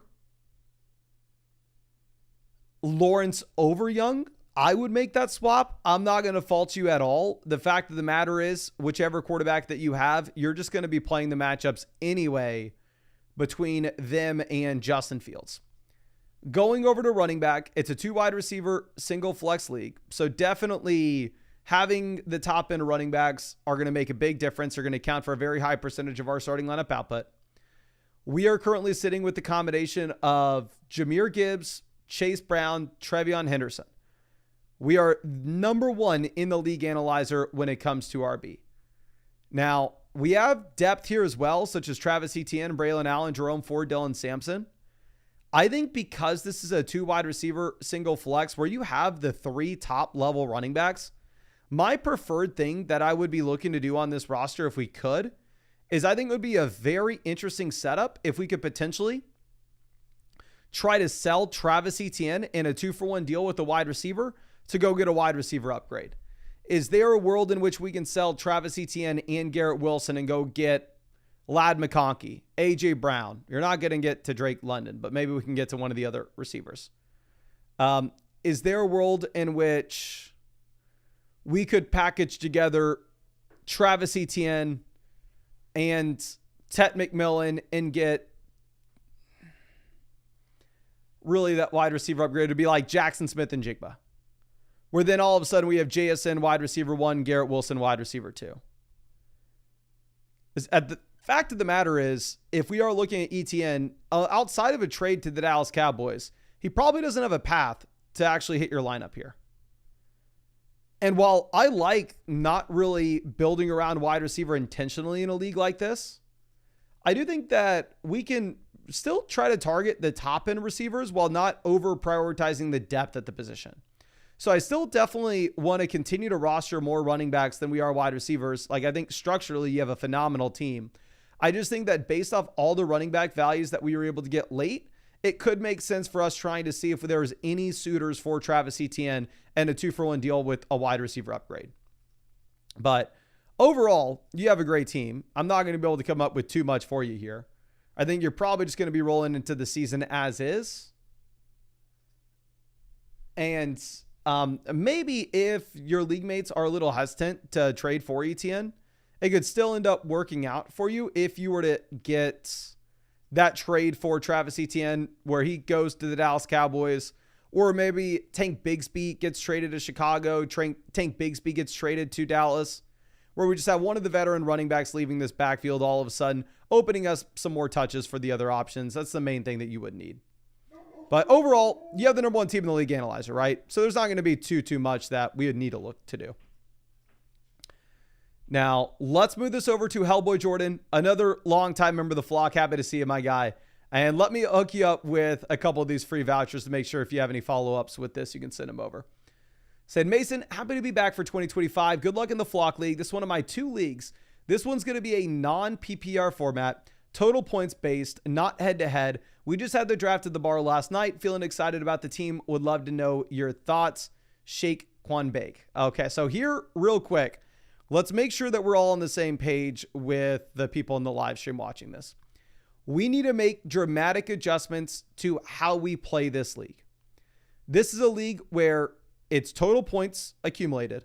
It's not head-to-head. So my assumption here, my guy, is that there's no fantasy football playoffs. It's just the points you accumulate through the season, weeks 1 through 17. That's who determines who wins the league and who determines who loses the league. And if that's the case, it does dramatically change how you value players. Because if we were going to look at somebody like Tet McMillan as an example, I'm going to rank Tet McMillan much lower in my weekly rankings at the beginning of the year than I would with like Cortland Sutton or Devonta Smith. Like the veteran wide receivers that we'd expect to hit the ground running, whereas rest of season in a normal fantasy football league, I think you could go through and you could say you want Tet over them. Because as Tet continues on to his rookie season, we typically see the continued trend of rookie wide receivers getting better as the year goes on, and production in a regular fantasy football league typically matters more in weeks 15 through 17 because you have the fantasy football playoff tournament in Underdog. And obviously you just have the regular fantasy football playoffs in your regular fantasy league. But here, this is going to make it where we want to be prioritizing those veterans. Like in your regular fantasy football league, RJ Harvey is going to be ranked well ahead of J.K. Dobbins for me. But in this kind of setup, that may not be the case. So the point value or the timeline of points and the value that is associated with them, very different in this league. The second thing is, with this being a non-PPR format, obviously we are very much incentivized to build around running back and hopefully get an elite level quarterback at the same time. So here, pulling up quarterback, well, first thing is we're number 1 in the league analyzer, right? So we're going to be kind of fine regardless.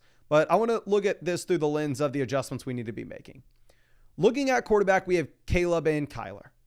Solid quarterback room. We're 5th in total value. But the fact of the matter is, you're still not going to be able to compete with the Allen team. You're not going to be able to compete with the Lamar team. And in a non-PPR format, quarterback's going to make up such a high percentage of our starting lineup output weekly that it does scare me a bit not having one of those true elite names. We're fine here, don't get me wrong. Going over and looking at what we have at running back, we currently have Saquon Barkley, James Conner, Ja'Cory Crosky-Merritt, and Braylon Allen. James Conner is an example of a running back that I like way more in these league settings. Non-PPR format where points in weeks 1, 2, and 3 matter just as much as points in weeks 15, 16, 17. Love it. I actually think that your running back room is really strong here. I mean, hell, we are ranked 2nd in the league analyzer at running back. If we go over and we look at wide receiver, this will be like kind of my problem with the team is I just think we kind of drafted too many of them. It's a 2 wide receiver, 1 flex. So typically non-PPR format, I'm going to want to have the running back in my flex spot.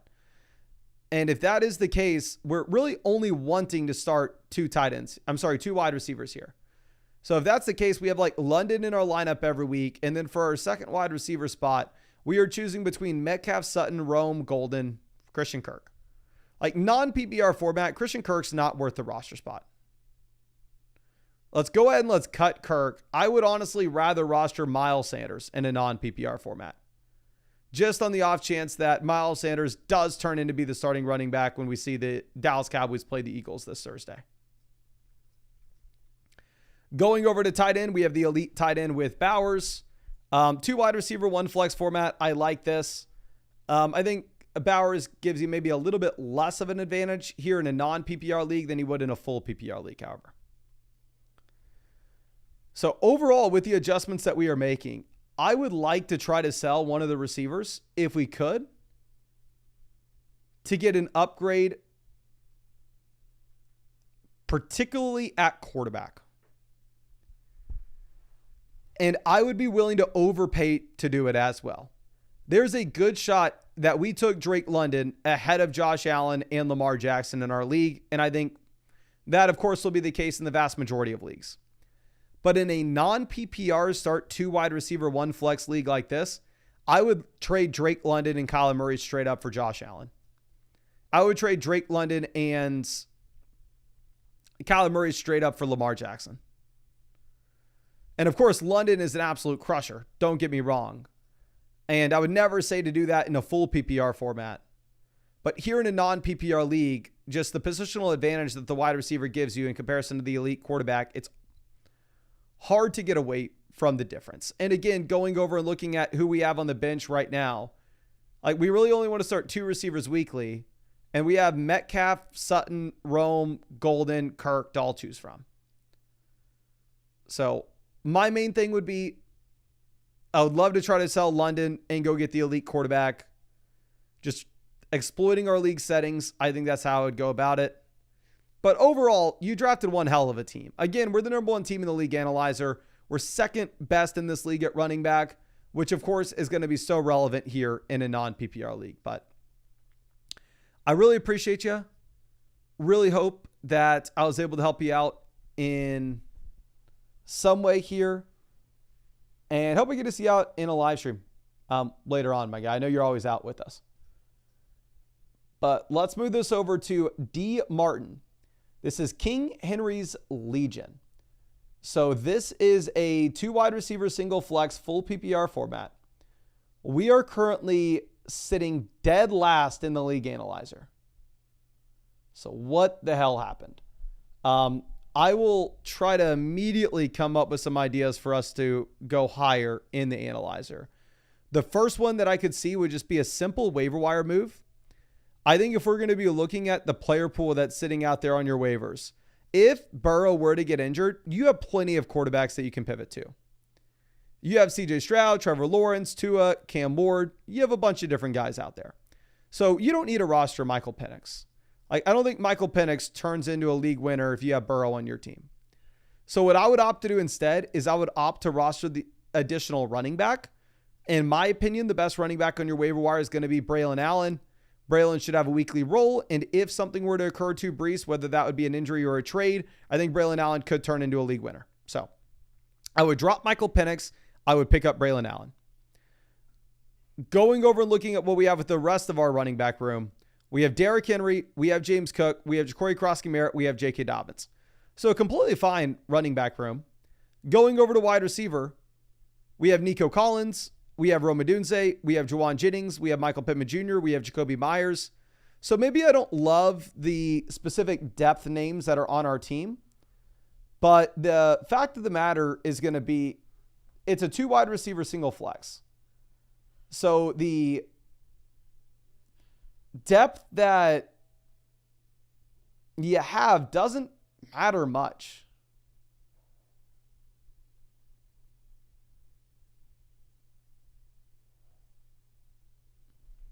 Going over to tight end, we have Jake Ferguson. I think the reason you are so low in the league analyzer is just simply that we're dead last in tight end in a league where you can only start 2 wide receivers and 1 flex. So again, in a league where you can only start 2 wide receivers, 1 flex, the percentage of your starting lineup output that's going to come from quarterback and tight end is going to be enough where starting Ferguson's going to put you behind the 8 ball if you're going up against the Bowers team. If you're going up against a Kittle team, if you're going up against a McBride team, it's going to be extremely tough for you. In terms of like easy trades that we could make, I don't see one. Because if we were looking at that wide receiver depth, Juwan Jennings may not be healthy to start the year. And at the same time, even when he is healthy, we don't know if he is going to be someone we can rely upon. Michael Pittman Jr. was a dud last year. I have reasons to believe why I think that he can bounce back this season, but we don't know that for sure. And then Jacoby Myers, we don't even know if he's going to be on the Raiders. So when we look at the wide receiver depth, those 3 names, I would feel very uncomfortable if we had to rely on them. I know we can't sell them for anything. There's no way in hell you can get up to George Kittle by trying to go through and sell Juwan Jennings and Jake Ferguson. So realistically, if we were going to get to an exciting tight end, it would be like we sell Rome Odunze and Jake Ferg, and we go out there and we get to Sam Laporta. But I just don't think you can afford to do so with the wide receivers that we have on our team. And at the same time, I don't really know if I can tell you like, oh, let's go sell James Cook and Jake Ferguson for George Kittle. Because again, going right back to it, the skill positional depth that we have on a roster like this isn't the best.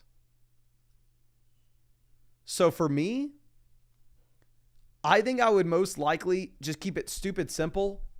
I would drop Michael Penix.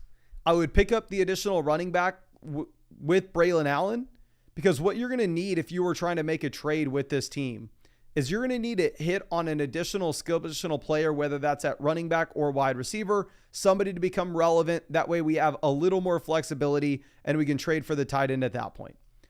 But let me hook you up with some free questions here. That way you can go ahead and you can send in any questions if a trade comes across your table or if you need any help with the starting lineup, because it's going to be tough, honestly, to fill out that flex. But I appreciate you and hope I was able to help you out in some way. Now, Official LV says, first year doing fantasy football. Any thoughts or trade ideas? I appreciate your help. You helped build the squad. Really appreciate you, my friend. And first year doing fantasy football, with us sitting second in the league analyzer, I think you're in a really comfortable situation. So a big mistake that people make when they first start playing fantasy is thinking that you need to roster backups at every position. And that's just simply not going to be the case, right? Because you can always go to the waiver wire and you can always pick up some of these names. So looking at the waiver wire for you right now, you have viable names out there at tight ends that if you were to get an injury to your stud with Trey McBride, you could go and you could pick up Jonnu Smith. You could pick up Brenton Strange. You could trade for a tight end during the season. So honestly, I don't think you need to roster the second tight end here with Mason Taylor. I think honestly, something that would maybe jump you to the number 1 spot with the league analyzer is going through and dropping Mason Taylor and picking up Trey Benson. Because if you look at the range of outcomes, Mason Taylor really doesn't have it as a possibility to turn into a true league-winning option. Whereas Trey Benson could be a league winner if you were to get an injury to James Conner. So drop Mason Taylor, pick up Trey Benson. This is a league in which we can start up to 4 wide receivers weekly. So the wide receiver depth does matter just a bit here. So I don't think you're going to need to worry about just selling wide receivers for any quarterback upgrade that we can get. As quarterback, don't get me wrong, 10-team league, we're not with the best quarterback room here. We have Bo Nix and Justin Fields. We're effectively just going to be playing the matchups between these two guys through the season. Running back, we have CMC, Kyron, Amari, and Hampton. So we have the elite running back 1. We have potentially 2 more additional RB1. So I absolutely love where we stand at running back. And I guess because we have that running back flexibility, we can afford to move a wide receiver if we need to. So if you wanted to try to go out there and get an elite level quarterback, you could actually maybe afford to move a running back, especially knowing that you're going to be able to pick up Trey Benson off the waiver wire for free. I think you did an absolute phenomenal job in your draft. I would only cut Mason Taylor, pick up Trey Benson. And then from there, I think I would potentially try to make a trade for one of the elite quarterbacks, whether that's Josh Allen or Lamar Jackson. And I think the way that I would go about that is I'd try to package together either Kyron Williams and Bo Nix or Amari Hampton and Bo Nix, whoever the Lamar Jackson or Josh Allen team would be more excited to trade for. So that's what I would be most excited to do with the team. But overall, I mean, I think you have a phenomenal squad, and I don't think that there's much that you need to do with this, to be honest. But let me move this over, and I appreciate you, and I hope I was able to help you out in some way. But let me see if we had any more quick questions come in on this live stream, and if so, we will get those answered, and then we'll pivot back over to the team reviews. So Mr. Filthy Wubs, always happy to see. I know you got that voucher earlier. Week 1 between Eckler and Harvey is going to be extremely difficult. I can't really project out either running back's workload safely. Can y'all please spam the chat? Who would you rather start the first week of the season? Would you rather go RJ Harvey against the Titans? Or would you rather start Austin Eckler, which I honestly don't even remember exactly who Eckler's playing. Are you going to go Eckler or RJ Harvey week 1? Okay. We got Eckler, Harvey, Eckler, Harvey, Eckler, Harvey, Eckler, Harvey,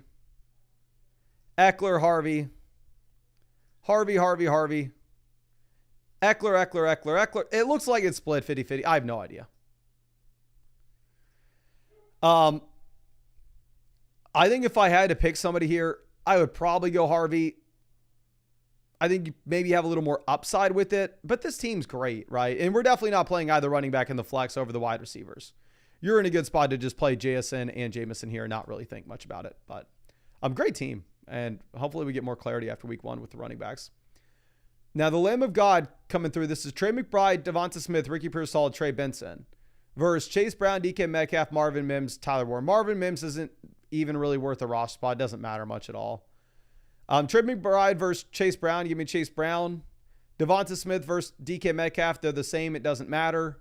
Ricky Pearsall versus Tyler Warren. Give me Ricky Pearsall, but it's close. Trey Benson on this side versus Martin. I'm probably going to go ahead and I'm going to take the best player here with Chase Brown, especially in a league like yours where it looks like it's not crucial to have the elite tight ends, because it is crucial to have that elite tight ends if you're in the 2 wide receiver single flex format. Now, Tony Cheeclap tried to send in a trade question, didn't actually put in their players. So I'm going to hook you up with a free trade question voucher, my friend. Please try to resend that in. Al John 24 cents says, I got offered Diggs. I initially said no because I don't want to win this year and I need young talent. What are your thoughts? If it's a dynasty rebuild, why would we ever trade for Stephon Diggs? Stephon Diggs is a 32-year-old wide receiver coming off a torn ACL. The only scenario in which you would trade for Diggs is if you think you could have flipped him for immediately more after. Which the fact of the matter is, if there was a pretty high demand for Stephon Diggs in your league, you probably want to be the guy buying him and somebody else would be. So unless you can set up a deal to immediately make right afterwards, we're not trying to do that.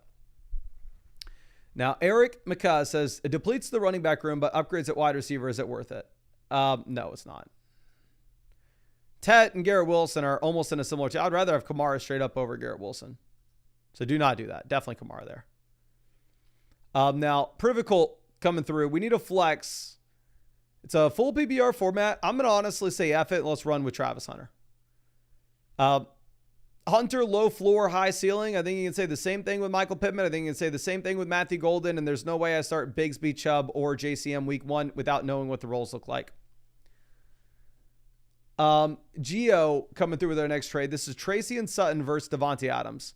This is a 12-team start 8 format. So with this being a 12-team start 8 format, I'm actually going to want the additional starter here with Tyrone Tracy. Like, I would rather have Adams over Sutton, but I don't think they're too far off. Travis says 12-team 5th pick, 2 receivers, 2 flex PPR. If Lamb and Gibbs are gone, are we going to go JJ or CMC?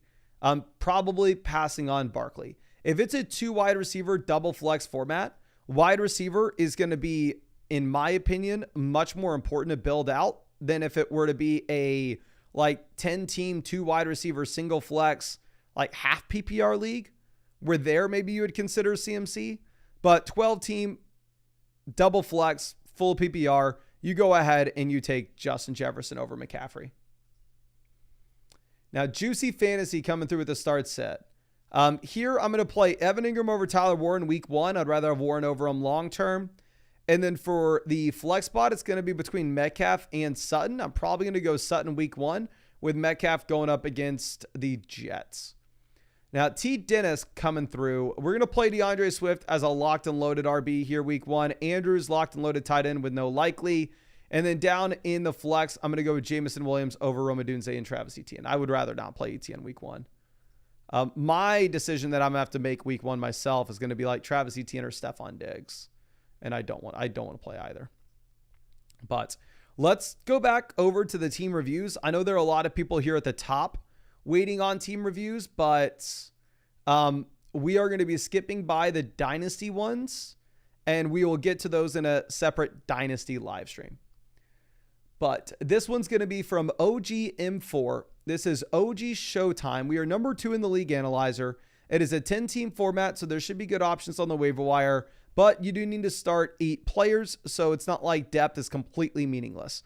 So I'm going to hook you up with some free questions just in case you have anything else you want to send over with the squad. Quarterback, we have Baker Mayfield. In a 10-team league, if we're sitting with Baker Mayfield and that's it, I mean, definitely after the injuries that we've had in Tampa as well, I would say that you're probably going to be one of the worst quarterback rooms in this league. Right now, we are currently ranked 8th in the 10-team format. Going over and looking at what we have with quarterbacks on waivers, like you can definitely stream. You have Fields, you have Caleb.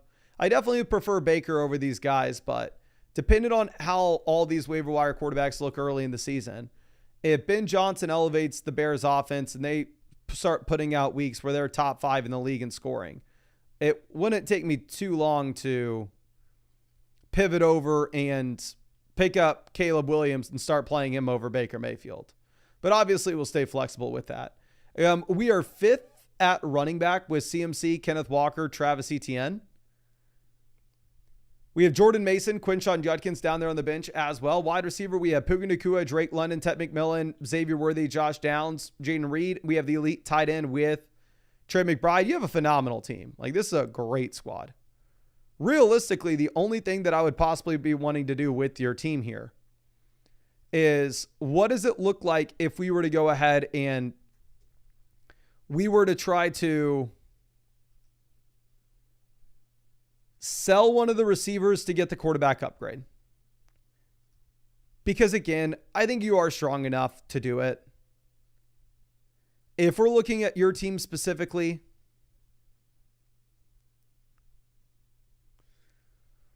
like you sell Xavier Worthy, you have Ted McMillan and Josh Downs still in the flex spots.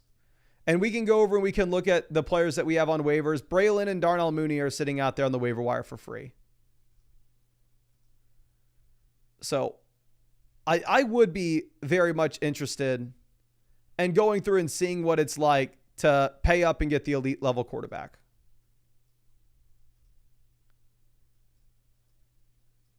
Now, if we were to try to come up with that, the difficult thing is our initial offers we're going to send, don't get me wrong, I understand they're probably going to get rejected. But our initial offers, we're asking for Jaden Daniels and we're telling them we'll send them Xavier Worthy and Baker Mayfield. I'll give you Worthy and Baker for Jaden Daniels. I'll give you a Ted McMillan and Baker for Jaden Daniels. I'll give you Worthy and Baker Mayfield for Jalen Hurts. I'll give you a Ted McMillan and Baker Mayfield for Jalen Hurts. If you're able to make that one move, then you're done. You don't need to do anything else.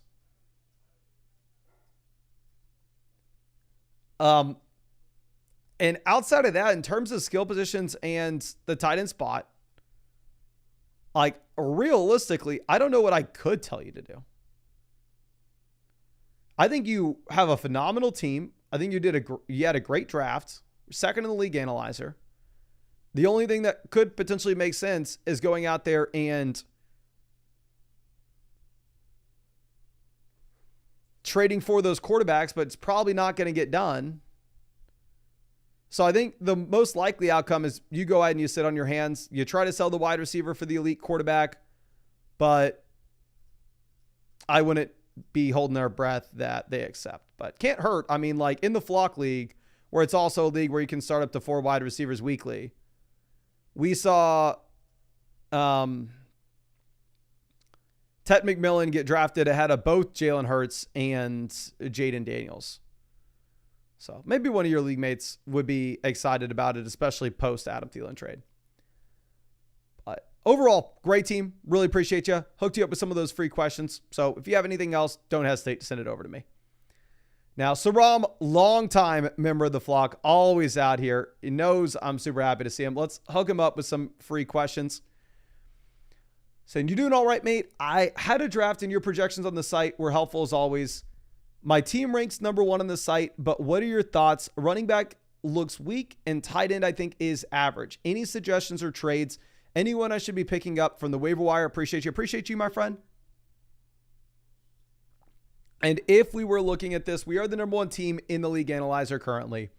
We have Lamar Jackson at quarterback. So obviously, while Goff is an exciting name out there on the waiver wire, we don't need to go out there and we don't need to get him. We don't need Jared Goff on our team. We're completely fine with just rolling with Lamar Jackson and then having no backup QB. Now, going over and looking at what we have at running back, we are currently sitting with Jahmyr Gibbs, Chase Brown. So we have 2 locked and loaded RB1s. It's a 2 wide receiver, 1 flex format. So to have 2 RB1s while at the same time we have the elite level quarterback, it's going to be very difficult for our league mates to compete with this.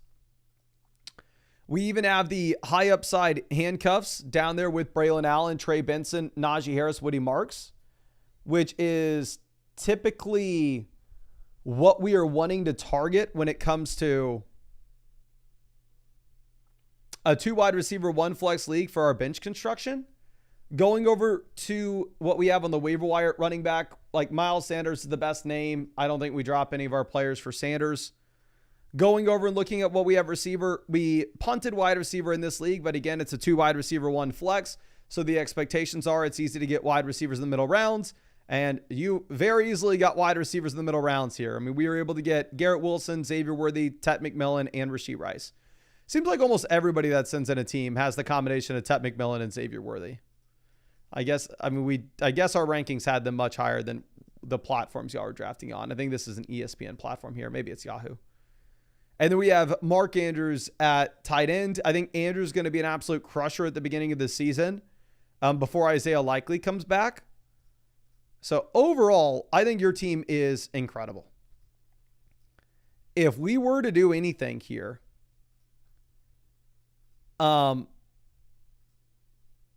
what could we even say?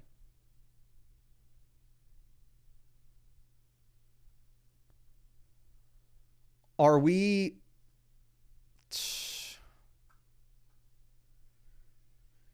I'm not making any trades right this second, to be honest with you. I'm doing nothing right now.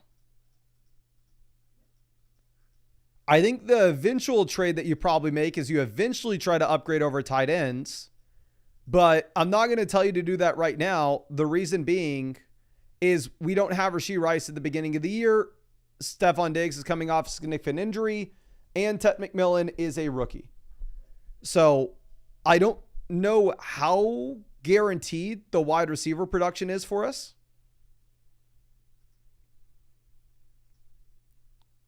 Eventually,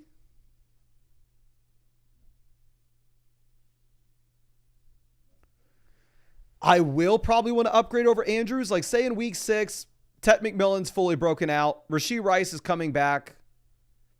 And it's like, okay, we have plenty of wide receiver production. Then maybe at that point we go ahead and we package a combination of Stephon Diggs and Mark Andrews and we try to move up and we go get like Sam Laporta. Especially if at that point we've had Isaiah Likely come back to Baltimore and then maybe Mark Andrews is going to be a little bit worse in the second half of the season than how he starts off.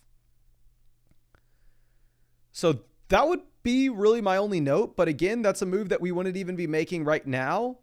That's something we'd be holding off on and looking to do like closer to week 6. I think you have a great team here, my guy. I mean, there's a reason you're number 1 in the league analyzer, but let me make sure. Yeah, you do have those questions.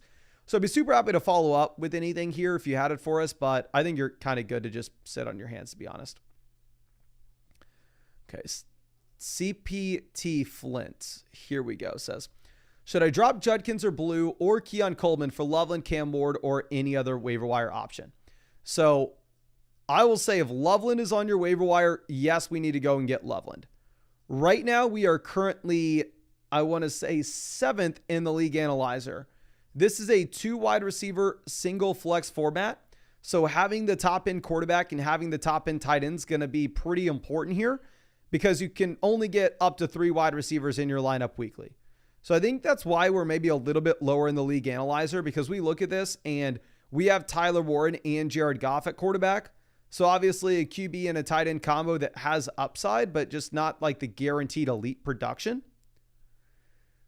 So if we were looking at making any clear waiver wire moves, it would be very simple. You're going to drop Jaden Blue and you're going to pick up Loveland. I don't know if we can say that Jaden Blue is the same ceiling that you're going to get with Judkins. If we're still sitting here in week 2 and Quinshon Judkins has had no additional developments, then of course at some point we are going to have to go ahead and we are going to have to drop him. But I think that it's maybe going to be a little bit too early to do that, to be honest. Okay. And then going over and looking at what we have with the running back room. We currently have Jonathan Taylor, James Cook, Isaiah Pacheco, Quinshon Judkins, and Jaden Blue. So while Judkins is a 0, and while we can't rely on him, like it's not really possible for you to go out there and sell a running back, right? Like you're kind of going to be sitting on your hands and you're going to be stuck as is. Like you can't sell James Cook on this team. You sell James Cook on this team, your running back room's in a pretty rough spot. Going over to wide receiver, we have Lamb, Terry, Jamison, Reed, Keon, and Jaden Higgins. We can't rely on Jaden Reed early in the year coming off injury. We can't rely on Keon Coleman without us really ever seeing him be relevant. We can't rely on Jaden Higgins being a rookie. So in terms of our wide receiver depth, while it's not that important in this league, you don't have enough of it to just go through and sell it for an upgrade at tight end. So I think with the structure of how your roster is at this point, you are not able to trade a running back. You are not able to trade a wide receiver to go get an improvement at quarterback or tight end, even if I would want to. I think the only thing that you're realistically going to be able to do is you're going to cut Jaden Blue. You're going to pick up Loveland. And honestly, I would imagine that this probably moves us up the league analyzer just a bit. I'm not going to try to sit here and say that we're going to jump from the 7th best team to the 1st best team, but I think it would be a step in the right direction. And then if we get Quinshon Judkins back and Quinshon Judkins looks like he can be a viable running back depth piece, then maybe at that point we can explore the possibility of trading James Cook for either an elite quarterback or an elite tight end. But we just simply can't do so right now when we don't have the security of the running back or wide receiver depth on this roster. But I really hope I was able to help you out in some way with this, my friend. Now let's move this over for GOYC. It says potentially looking to upgrade running back 2. Should I make any trades or keep the team as is for now? Thanks for the tips, bro. Thank you, my friend. Team name is Like a Good Neighbor. We are currently sitting 4th in the league analyzer. This is a 12-team league where we start 6 running backs / wide receivers. So this is a league where the depth is going to matter a hell of a lot more, where it's going to be a lot tougher to get that elite quarterback and that elite tight end that I know we keep talking about. But again, that elite quarterback and that elite tight end is extremely relevant if you're going to be playing in a league in which you only start 2 wide receivers and 1 flex. But here we have Josh Allen. So we have the elite QB. We don't need to roster a second one. Running back, we have Ashton Genty, James Conner, Jordan Mason, Tank Bigsby, Braylon Allen, Ollie Gordon. So really comfortable with the hammers at the top. And then we have the depth down below of guys that if an injury were to occur in front of them, they could turn into league winning options.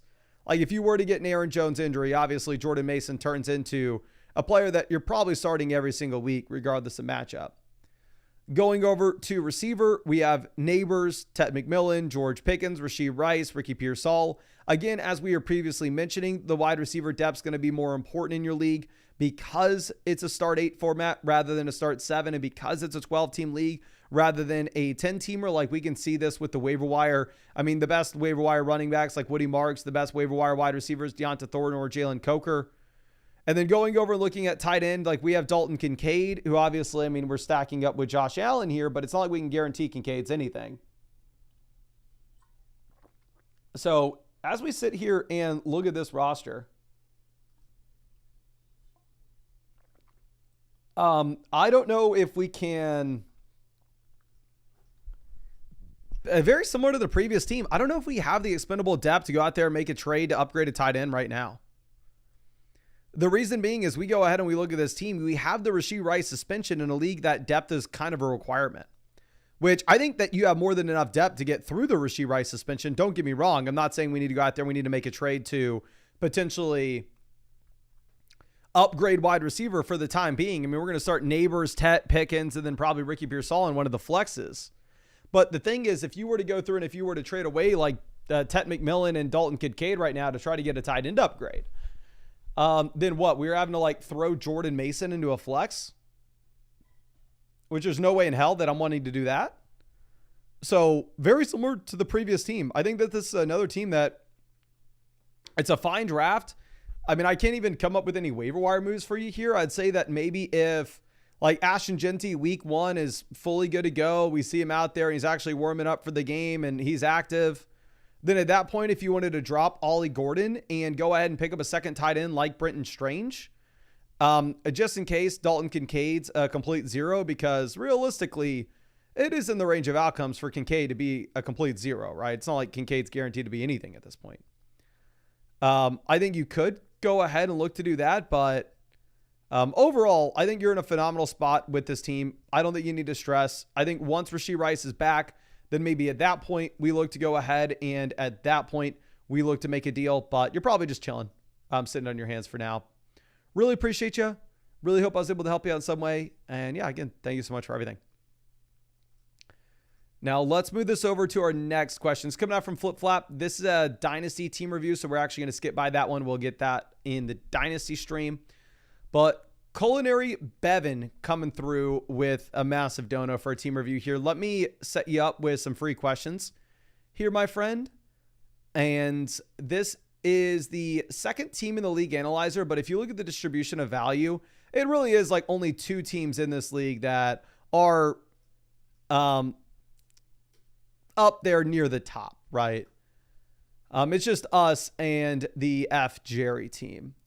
But this is a 12-team start 8 format. So it's a league in which you can't just go out there and say, I'm going to do anything I can to get the elite quarterback. I'm going to do anything I can to get the elite tight end. And we're going to sacrifice wide receiver depth. No, wide receiver depth is going to matter in your league. So looking at quarterback, we are currently sitting with a combo of Brock Purdy, Justin Fields. Is this the most exciting quarterback room ever? No, but like I said, I think the fact of the matter is you don't need to spaz with your quarterback specifically in a league like this. As long as we can hammer people in at the skill positions, we're kind of going to be fine at the end of the day. And we can just play the matchups between these 2 quarterbacks. Going over to running back, we are ranked 7th in the league analyzer. We have startable names like James Cook, Chuba Hubbard as our running back 1, running back 2. And then we have like an upside shot with Caleb Johnson at the end of the year. Then we have Jordan Mason as the premium handcuff. We have Braylon Allen as a premium handcuff. So if Jordan Mason, Caleb Johnson, Braylon Allen don't turn into anything, I think overall you'll probably have a subpar running back room. But if you get one of these guys to hit in a big time way, then honestly, I think that running back will be great. Okay. Wide receiver, we have Nico, Puka, Jamison, Igbuka, Josh Downs, and Deonta Thornton. So we have 2 locked and loaded wide receiver 1s, pushing us up to the 2nd spot in the league analyzer. We have Jamison and Igbuka, solid depth. Again, this is a situation in which the depth's going to matter because it's a format in which we can start 4 wide receivers weekly. So if this was a 2 wide receiver, 1 flex league, I'd go, you know what would be very interesting? I think we should maybe go ahead and we should try to sell like a Jamison Williams and Brock Purdy and see if we can go over and get Joe Burrow. But I would not do this in a league like yours because Jamison is actually going to be making a difference. He's going to be somebody that's in our lineup weekly. So I really like your team. I think that if we wanted to maybe jump up a little bit in the league analyzer, an easy move to make would be to drop Deonta Thornton and pick up Luther Burden. Well, I completely understand if you're in a spot where you say like, oh, Mason Thornton's going to be a starter in his offense. Luther Burden just has so many guys ahead of him. I get it, but Luther Burden's a much better player than Thornton. And at the same time, you are looking at the Bears being a much better offense than the Raiders this season.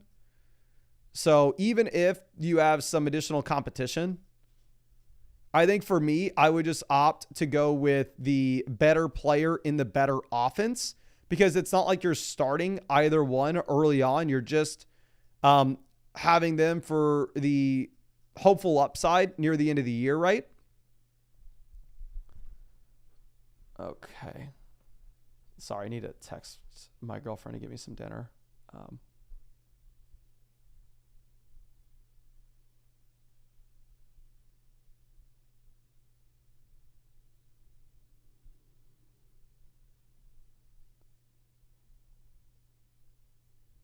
Okay. And then going over to tight end, we have George Kittle. So for your league format specifically, you crushed. Again, 2 wide receivers, single flex league. We need to go out there. We need to do anything we can to upgrade that quarterback spot. But this is a league where our starting lineup week 1 is probably Purdy. I don't like the Fields matchup.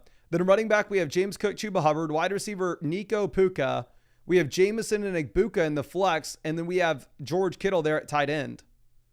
So week 1 starting lineup is already great. And at the same time, we have the rookies that can continue to increase in value and continue to get better as the year goes on.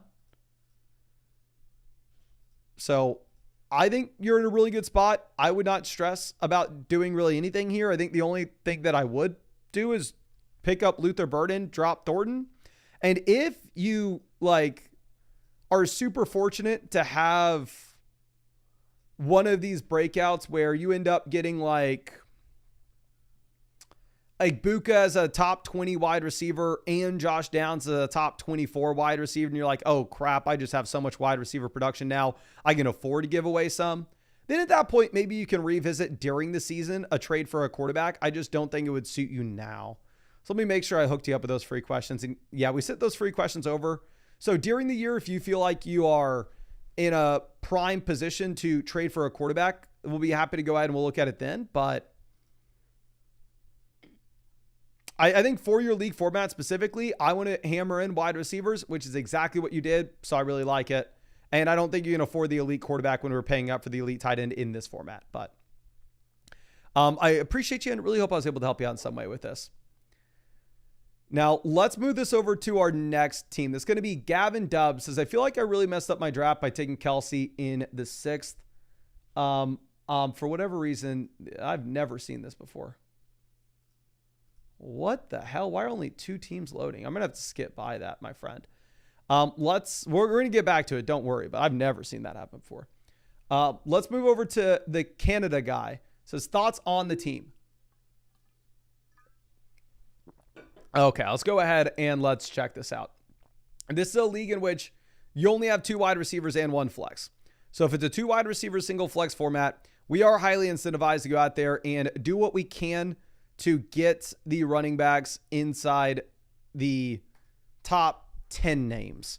And on top of that, we are incentivized to get the elite quarterback and the elite tight end as well, as opposed to the team that we previously looked at, which was a double flex league where you could afford to build a little bit more around the wide receiver position. So taking a look at our team, we have at quarterback Lamar Jackson. Absolutely love to see it. Going down to the bench, we're not rostering another QB, which we don't need to roster another quarterback. We have Lamar. Perfect. Going over to receiver, we have CeeDee Lamb, Cortland Sutton, Igbuka there in the flex, and then down on the bench we have Diggs. Actually, we have Drake May at quarterback. Drop Drake May, pick up a running back. Unless literally every single team in your league is rostering 2 quarterbacks.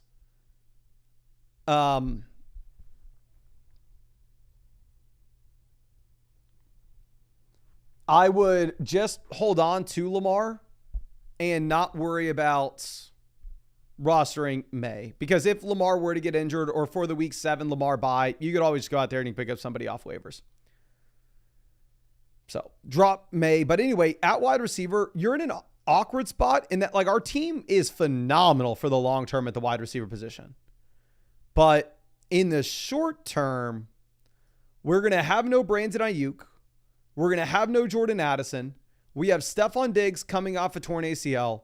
And we have Igbuka starting off his rookie season. So I would not be surprised whatsoever, and I think that you should probably get ready for this, if you start off pretty weak when it comes to your overall production at the beginning of the season and your team gets better as the year goes on. As we go over, we look at running back as well. We have Chase Brown. So to start your draft off with Lamb, Lamar, Chase Brown, incredible. And the fact that you were still able to get like Henderson and Sutton. We have Henderson RB2. Running back, we have Nick Chubb, Quinshon Judkins. But especially because Judkins is a 0 for us at the beginning of the season as well, I do think that you are kind of boxed into a position in which you really need to go through and you really need to roster another running back at the bottom end here that could potentially be viable for us early in the year. Now, I have Nick Chubb in the Flock League as well. I've drafted Nick Chubb in a lot of underdog drafts. So I am hoping that Nick Chubb does end up being a relevant running back, but I just can't guarantee it.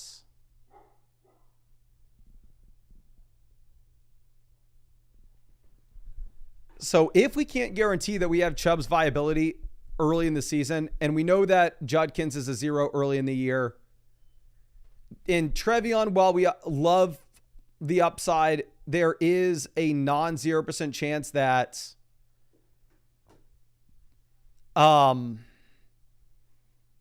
Ramondre has an annoying role at the beginning of the season and Trevion's not usable. Drop Drake May, pick up another running back.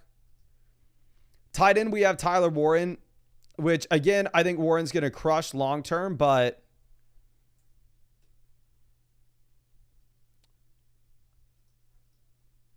at the beginning of the season, maybe it's a little bit rough. I think you have a phenomenal team for the second half of the season. I just think that maybe we should be a little bit shaky about our production early in the year. And for that reason, I wouldn't mind at all if we try to go out there and if we tried to maybe use some leverage that we have with some of these exciting like long-term plays and just parlay them into short-term production. Like if you wanted to try to sell Jordan Addison and Tyler Warren and get up to Sam Laporta, I think that could be a play that you look for, even if I absolutely love Tyler Warren. But the fact of the matter is, with our team specifically, we have so much long-term upside. I frankly don't know if you're going to really even need to start Jordan Addison once he comes back from a suspension, especially with the Thielen addition. That making like a small little move like that to improve your points in your lineup at the beginning portion of the season probably be advantageous for you. Because as long as we can survive, like in the first 4 weeks, if you start off 2-2, you're going to be perfect. You will be golden because your team's going to absolutely crush in the second half of the year. So really just drop May, pick up another running back, and possibly consider selling Jordan Addison and Tyler Warren for like Sam Laporta. Okay. Now let's move this over, and it's Archie will be our next team, but I do want to take a look at some of the quick questions that we have. So any of the start set questions, trade questions, or super messages that got sent in.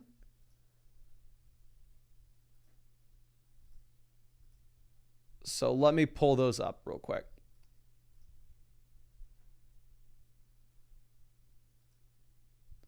Okay. And just going to take me 1 second to do this. Okay. Got this up. Perfect. So we didn't have that many non-team reviews come in, but we had a few. 80 Pruitt. I think we maybe already looked at this, but we're looking to start JCM, Nick Chubb, or Igbuka. Week 1, you go Igbuka. I have both JCM and Nick Chubb in the Flock League. I hope they crush week 1, but the fact of the matter is, no way in hell you can trust them. Now, Psycho coming through with our next one. Wide receiver, week 1 here, I would go Zay Flowers. Actually, yeah, I would go Flowers over Ricky Pearsall if Jawan Jennings plays. We're going to go Tony Pollard down in the flex. Horrible matchup for Pollard, but you do have at least no Spears, meaning he's going to get every touch in the backfield. Kurt says, yo, can you give feedback in quote-unquote canyon tier based? I have no idea what that means. I really appreciate you. I'm going to hook you up with like a free trade question and start set question in case you wanted to like send over one of those. If that's what you're meaning to ask. Boo's coming through with the trade. This is JSN for Jonathan Taylor. It's Jonathan Taylor easily. Especially now that you have Daniel Jones as a starting quarterback, so we're not as worried about Anthony Richardson stealing rushing touchdowns. Jay Blaine selling HN for McBride. This is a 12-team dynasty league with relatively deep starting lineups. Honestly, I'm going to go ahead. I'm going to take Devon HN. Especially with this being a non-tight end premium format. If it was a tight end premium league, I wouldn't fault you if you wanted to go get McBride there. But let's move this over and let's get back to some of these team reviews.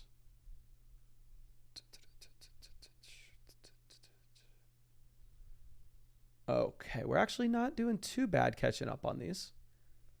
So our next one, I think we tried loading Gavin Dubb. For whatever reason, this isn't freaking like, why is this not loading? But it's Archie will be the one we left off with in that case. Says, liking my team, running back room seems weak to me, especially with Judkins. Any moves you thinking to elevate based on the other teams in the league? So we're the high five. We're the number 2 team in the league analyzer. This is a 2-player keeper. So I'm assuming that's how, wait, do you not have to roster a tight end in this league? Everybody's rostering a tight end but the first guy. Our team's definitely worse if it's one of the leagues in which you do not need to start a tight end. Because then that positional advantage that we have for Trey McBride doesn't mean as much. But based off there not being phenomenal tight ends out there on the waiver wire, my base assumption is you probably do have to start a tight end in this league. So really like the squad. But this is a start 2 receiver, 1 flex format. Or it's a 2 receiver, 2 flex if you don't have to start a tight end. I just don't know. But we're going to assume it's a 2 wide receiver, single flex. So quarterback's going to make up a pretty high percentage of our starting lineup output, especially here in a half PPR format. So if we're sitting with Fields and Goff, it's not my favorite thing in the world. Obviously, we can play the matchups between these two guys. And to make sure you know how to do that, we're going to send you over some free start, sit, and trade questions. Running back, we have Achane, Pollard, JCM, Quidshot, Judkins. Running back's okay. Don't get me wrong. I don't think this is the weak spot on the team. Realistically, you look at this. Achane's solid RB1. Tony Pollard, solid RB2.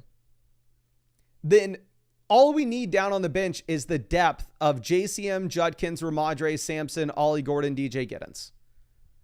So running back, you're in a really comfortable position. Like you could actually see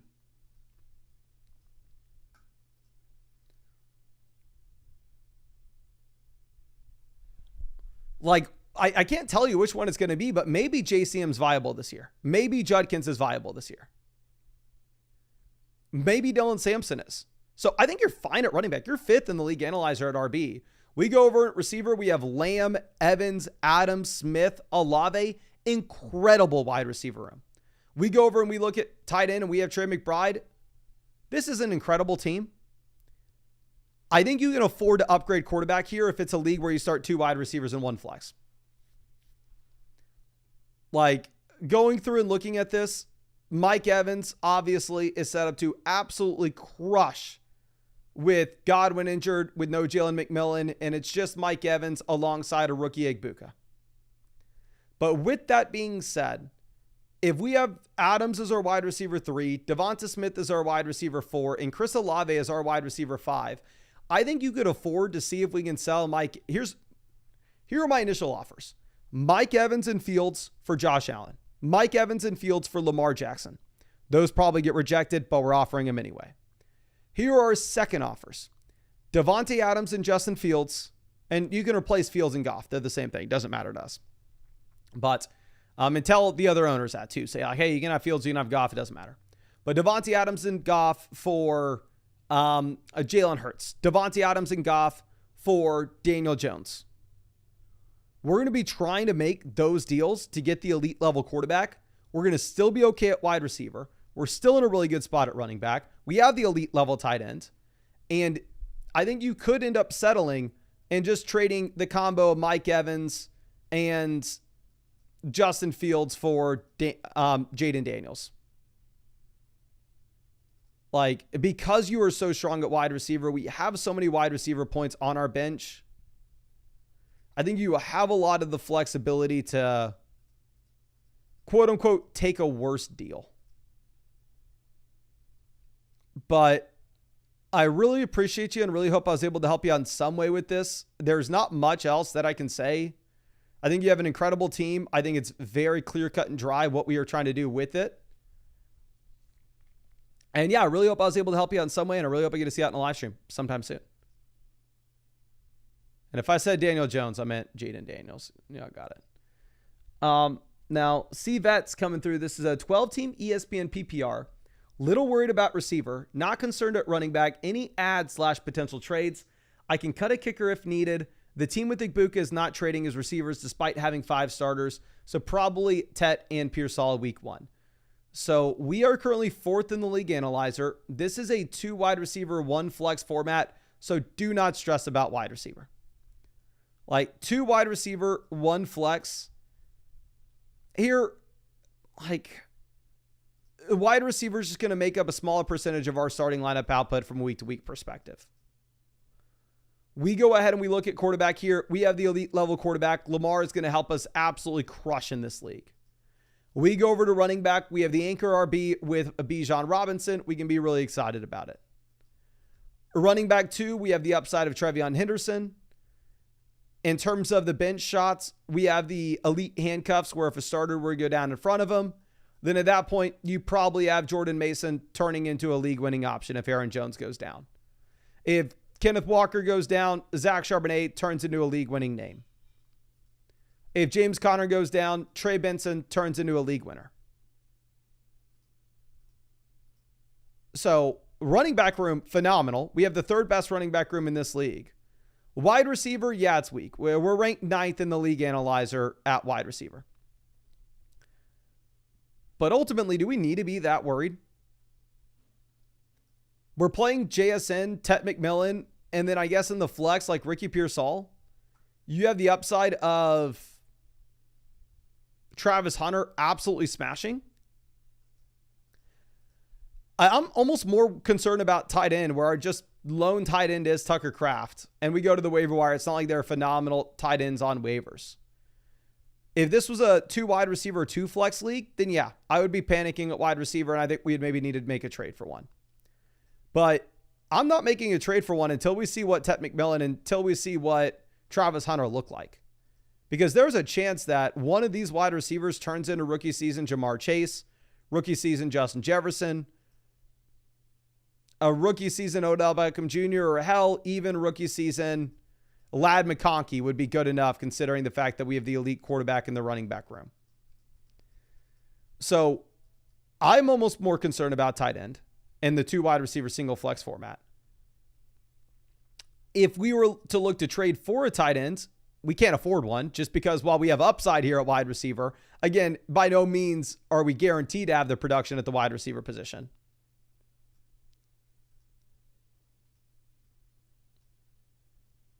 So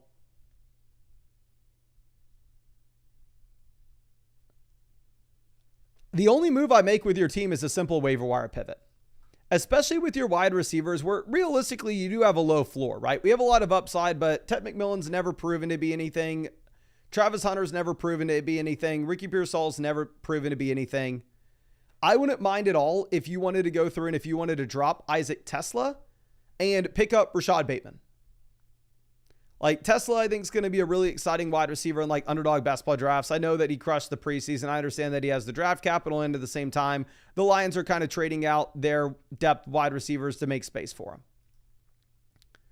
But I think I would go ahead. I think I would take Bateman here personally, to be honest.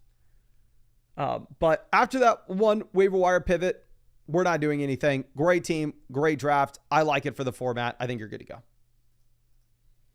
Now, Kopay coming through with a team review. Says 12 teams, start 8 with double flex, tight end premium format. Really appreciate you, my friend. Let me go ahead and hook you up with some free vouchers here. And thank you for letting me know it's a tight end premium format, is that will definitely change how we view this a bit. So here, tight end premium league, tight ends will be acceptable to get into the flex spots. I'm not going to say that a tight end will be optimal in the flex spots, but it will be acceptable. Where typically, y'all know, we say that tight ends are absolute garbage and we want nothing to do with them in the flex specifically. Now, with that being said, is there a world in which we want to be rostering 3 tight ends? Probably not. There are some tight end premium formats where instead of you just getting an extra half a point per reception, instead what they do is they make you start 2 tight ends. Then in that case, I 100% agree. I think we need to sign off on we roster Kincaid, Mason Taylor, and Chig. But here, realistically, I don't know if this is a great play. Like for me, I think I would go ahead and I would look at some of the running backs off waivers. Whether that's Ray Davis, whether that's Najee Harris. If you really don't like those running backs and you really wanted to just roster all 3 tight ends, you can do so going into the season. Because while we have Dalton Kincaid, it's not like Kincaid's guaranteed to be anything, right? While we have Mason Taylor, it's not like he's guaranteed to be anything. It's not like Chig is guaranteed to be anything either. So if you wanted to roster these 3 tight ends, see what they do at the beginning of the year, and then decide to drop one in week 2 to go pick up a running back off the waiver wire, let's run with it. But we're only wanting to roster 3 going into the year. And then at some point you are going to change this in the season. I don't think our team's going to be good enough here in a league in which we have multiple flex spots for us to upgrade at quarterback. We currently have Justin Fields and Michael Penix. We're just kind of going to be holding the fort strong as is. Going over to running back, we have Bijan, Chase Brown, RJ Harvey, Tyrone Tracy. So we have 4 starters. However, obviously, we're going to assume that RJ Harvey's going to be a running back that we don't want to rely upon at the beginning part of the year. And instead, we are just looking at RJ Harvey later in the season. Wide receiver, we have Ladd McConkey, Garrett Wilson, Xavier Worthy, Egbuka, Shakir, and Luther Burden. So if this was a 2 wide receiver, 1 flex format, I'd be very concerned that we don't have the top end wide receiver production, and instead all we have is depth. But with this being a league in which you can get 4 wide receivers into your starting lineup weekly, I think it's constructed well. And to go over to tight end, us having Kincaid, Mason Taylor, and Chig, it's fine. I know we've said this for the past few teams, but I don't think you can afford to make an upgrade here in the lineup yet. I mean, long term, if we don't have one of these tight ends smashing for us, I would love to go out there and I'd love to make a 2-for-1 deal and try to upgrade at tight end, whether that's us trading Dalton Kincaid and RJ Harvey to try to go get like Sam Laporta. Like, I think that's a move that we eventually want to be making. But realistically, if we're looking at this,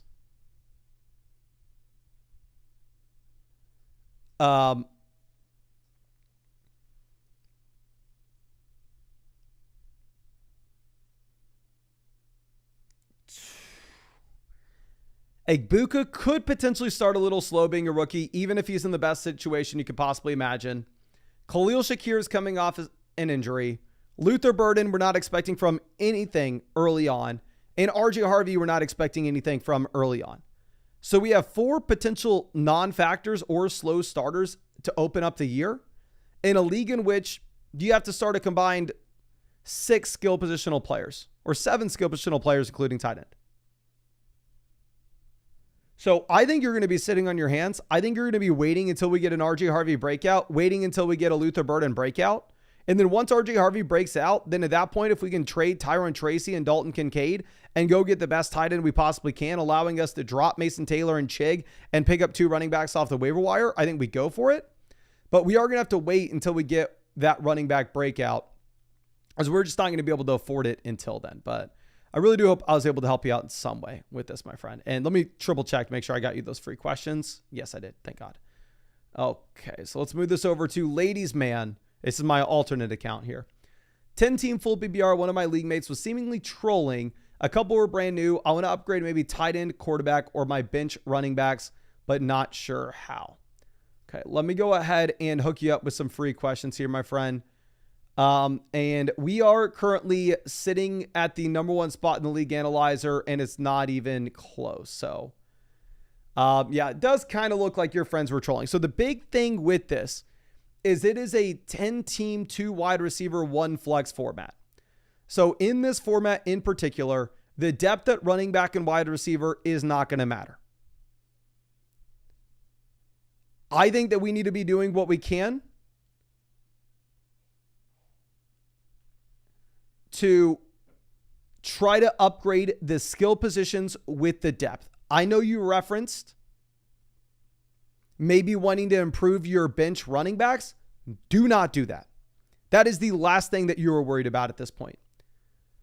Couple different reasons. One, you go to the waiver wire, there are great players you can pick up for free.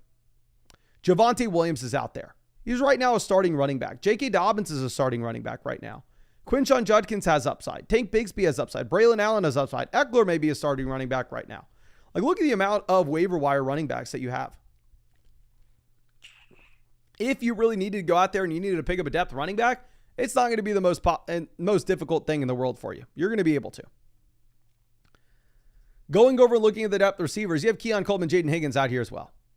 So you're set up in a position that running back and wide receiver is very easy to come by.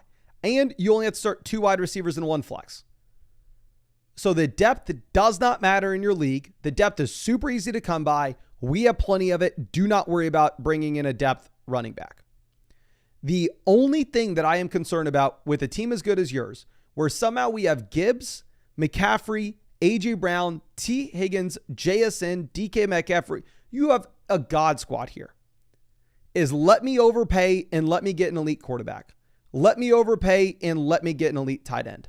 I'm going to go through and I'm going to offer A.J. Brown and Tyler Warren. Give me Brock Bowers.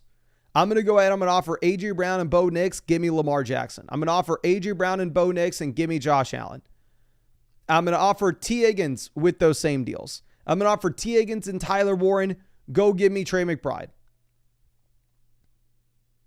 We're going to try to sell either. You're not going to be able to sell DK Metcalf. You're not going to be able to sell Ricky Pearsall. If we're going to go pay for the elite quarterback, if you're going to pay for the elite tight end, the only way that you're going to be able to is by selling A.J. Brown or T. Higgins. And maybe it's going to be viewed as like a quote unquote overpay. I don't think that you're going to be able to put it into the trade calculator of, like, you throw it in the trade calculator. A.J. Brown and Bo Nix versus Josh Allen, it's going to tell you that A.J. Brown and Bo Nix side wins. But you have by far and away the best team in this league, and you can exploit your league format given the lack of depth requirements to the point where I don't care. We're just going to go ahead and we're going to take advantage.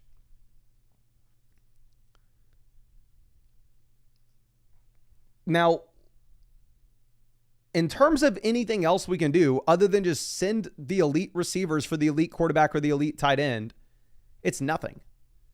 The only thing that we can talk about afterwards is what we do when those trades are done. Like, let's say you trade A.J. Brown and Bo Nix and you go get Josh Allen. Go pick up Javonte Williams. You send T. Higgins and Tyler Ward and you go pick up and you get Trey McBride. Go pick up J.K. Dobbins or Keon Coleman. But you would still have JSN, Metcalf, Ricky Pearsall, Matthew Golden at wide receiver with arguably, like, you could get the best quarterback room in the league, best tight end room in the league, and the best running back room in the league. So you have an incredible team. You can afford to overpay for the elite quarterback. You can afford to overpay for the elite tight end. I really appreciate you sending this over to me, my guy, but honestly, you absolutely crushed it. Your team is way better than mine. Now, let me go ahead and see if we have any short questions that we can get to quickly. We got a trade question for Mr. Hyde. This is Garrett Wilson for James Conner, Ricky Pearsall. It's a 10-team format. Running back, we have Amari Hampton, Trevion, RJ Harvey, Javonte. The thing is, who are you cutting if you make this deal? The worst player in your team's Javonte Williams. So the real trade is, would I rather have Garrett Wilson and Javonte Williams or James Conner and Ricky Pearsall? 10-team league, I'm honestly just probably going to take the best player with Garrett Wilson. Now, damage coming through here for one of the wide receiver spots. We got to figure it out if we're going to start Olave, Devonta Smith, Rome, Travis Hunter. I'm going to go with Smith. Don't love the matchup against, the matchup against Dallas is whatever, right? The Eagles are heavy favorites. They probably can just end up running the ball, but we're going to run with it. And I know we've only been live for about 2.5 hours, and we have a bunch of team reviews to get to. Guess tomorrow we're going to have to stream like crazy, but my girlfriend's flying to see her family tomorrow morning. So this is my last chance to eat dinner with her in quite some time. So I'm going to go eat dinner with her. Then I'll be right back here, and we'll be doing some draft Underdog streams, which I'm excited for, especially with all the promos Underdog's running and the fact they just agreed to get us set up with all the season pass holders on the site, get that free $10 Underdog credit. So let me just show y'all that real quick, just in case you didn't see it. But if you have an Underdog account and if you have a season pass or if you're an annual mother flocker, make sure you go to the post section on the site and claim your free $10 Underdog credit. Go ahead and just put in your flockfantasy.com email address. That way I can confirm that you have either the season pass or you're an annual mother flocker, and then put in your Underdog username, submit the form, and then we can go ahead and get you set up with $10 in your Underdog account. But I think that's all I got for you, ladies and gentlemen. I really appreciate you, and I am starving, so let me go eat, and I'll see you in about probably an hour for that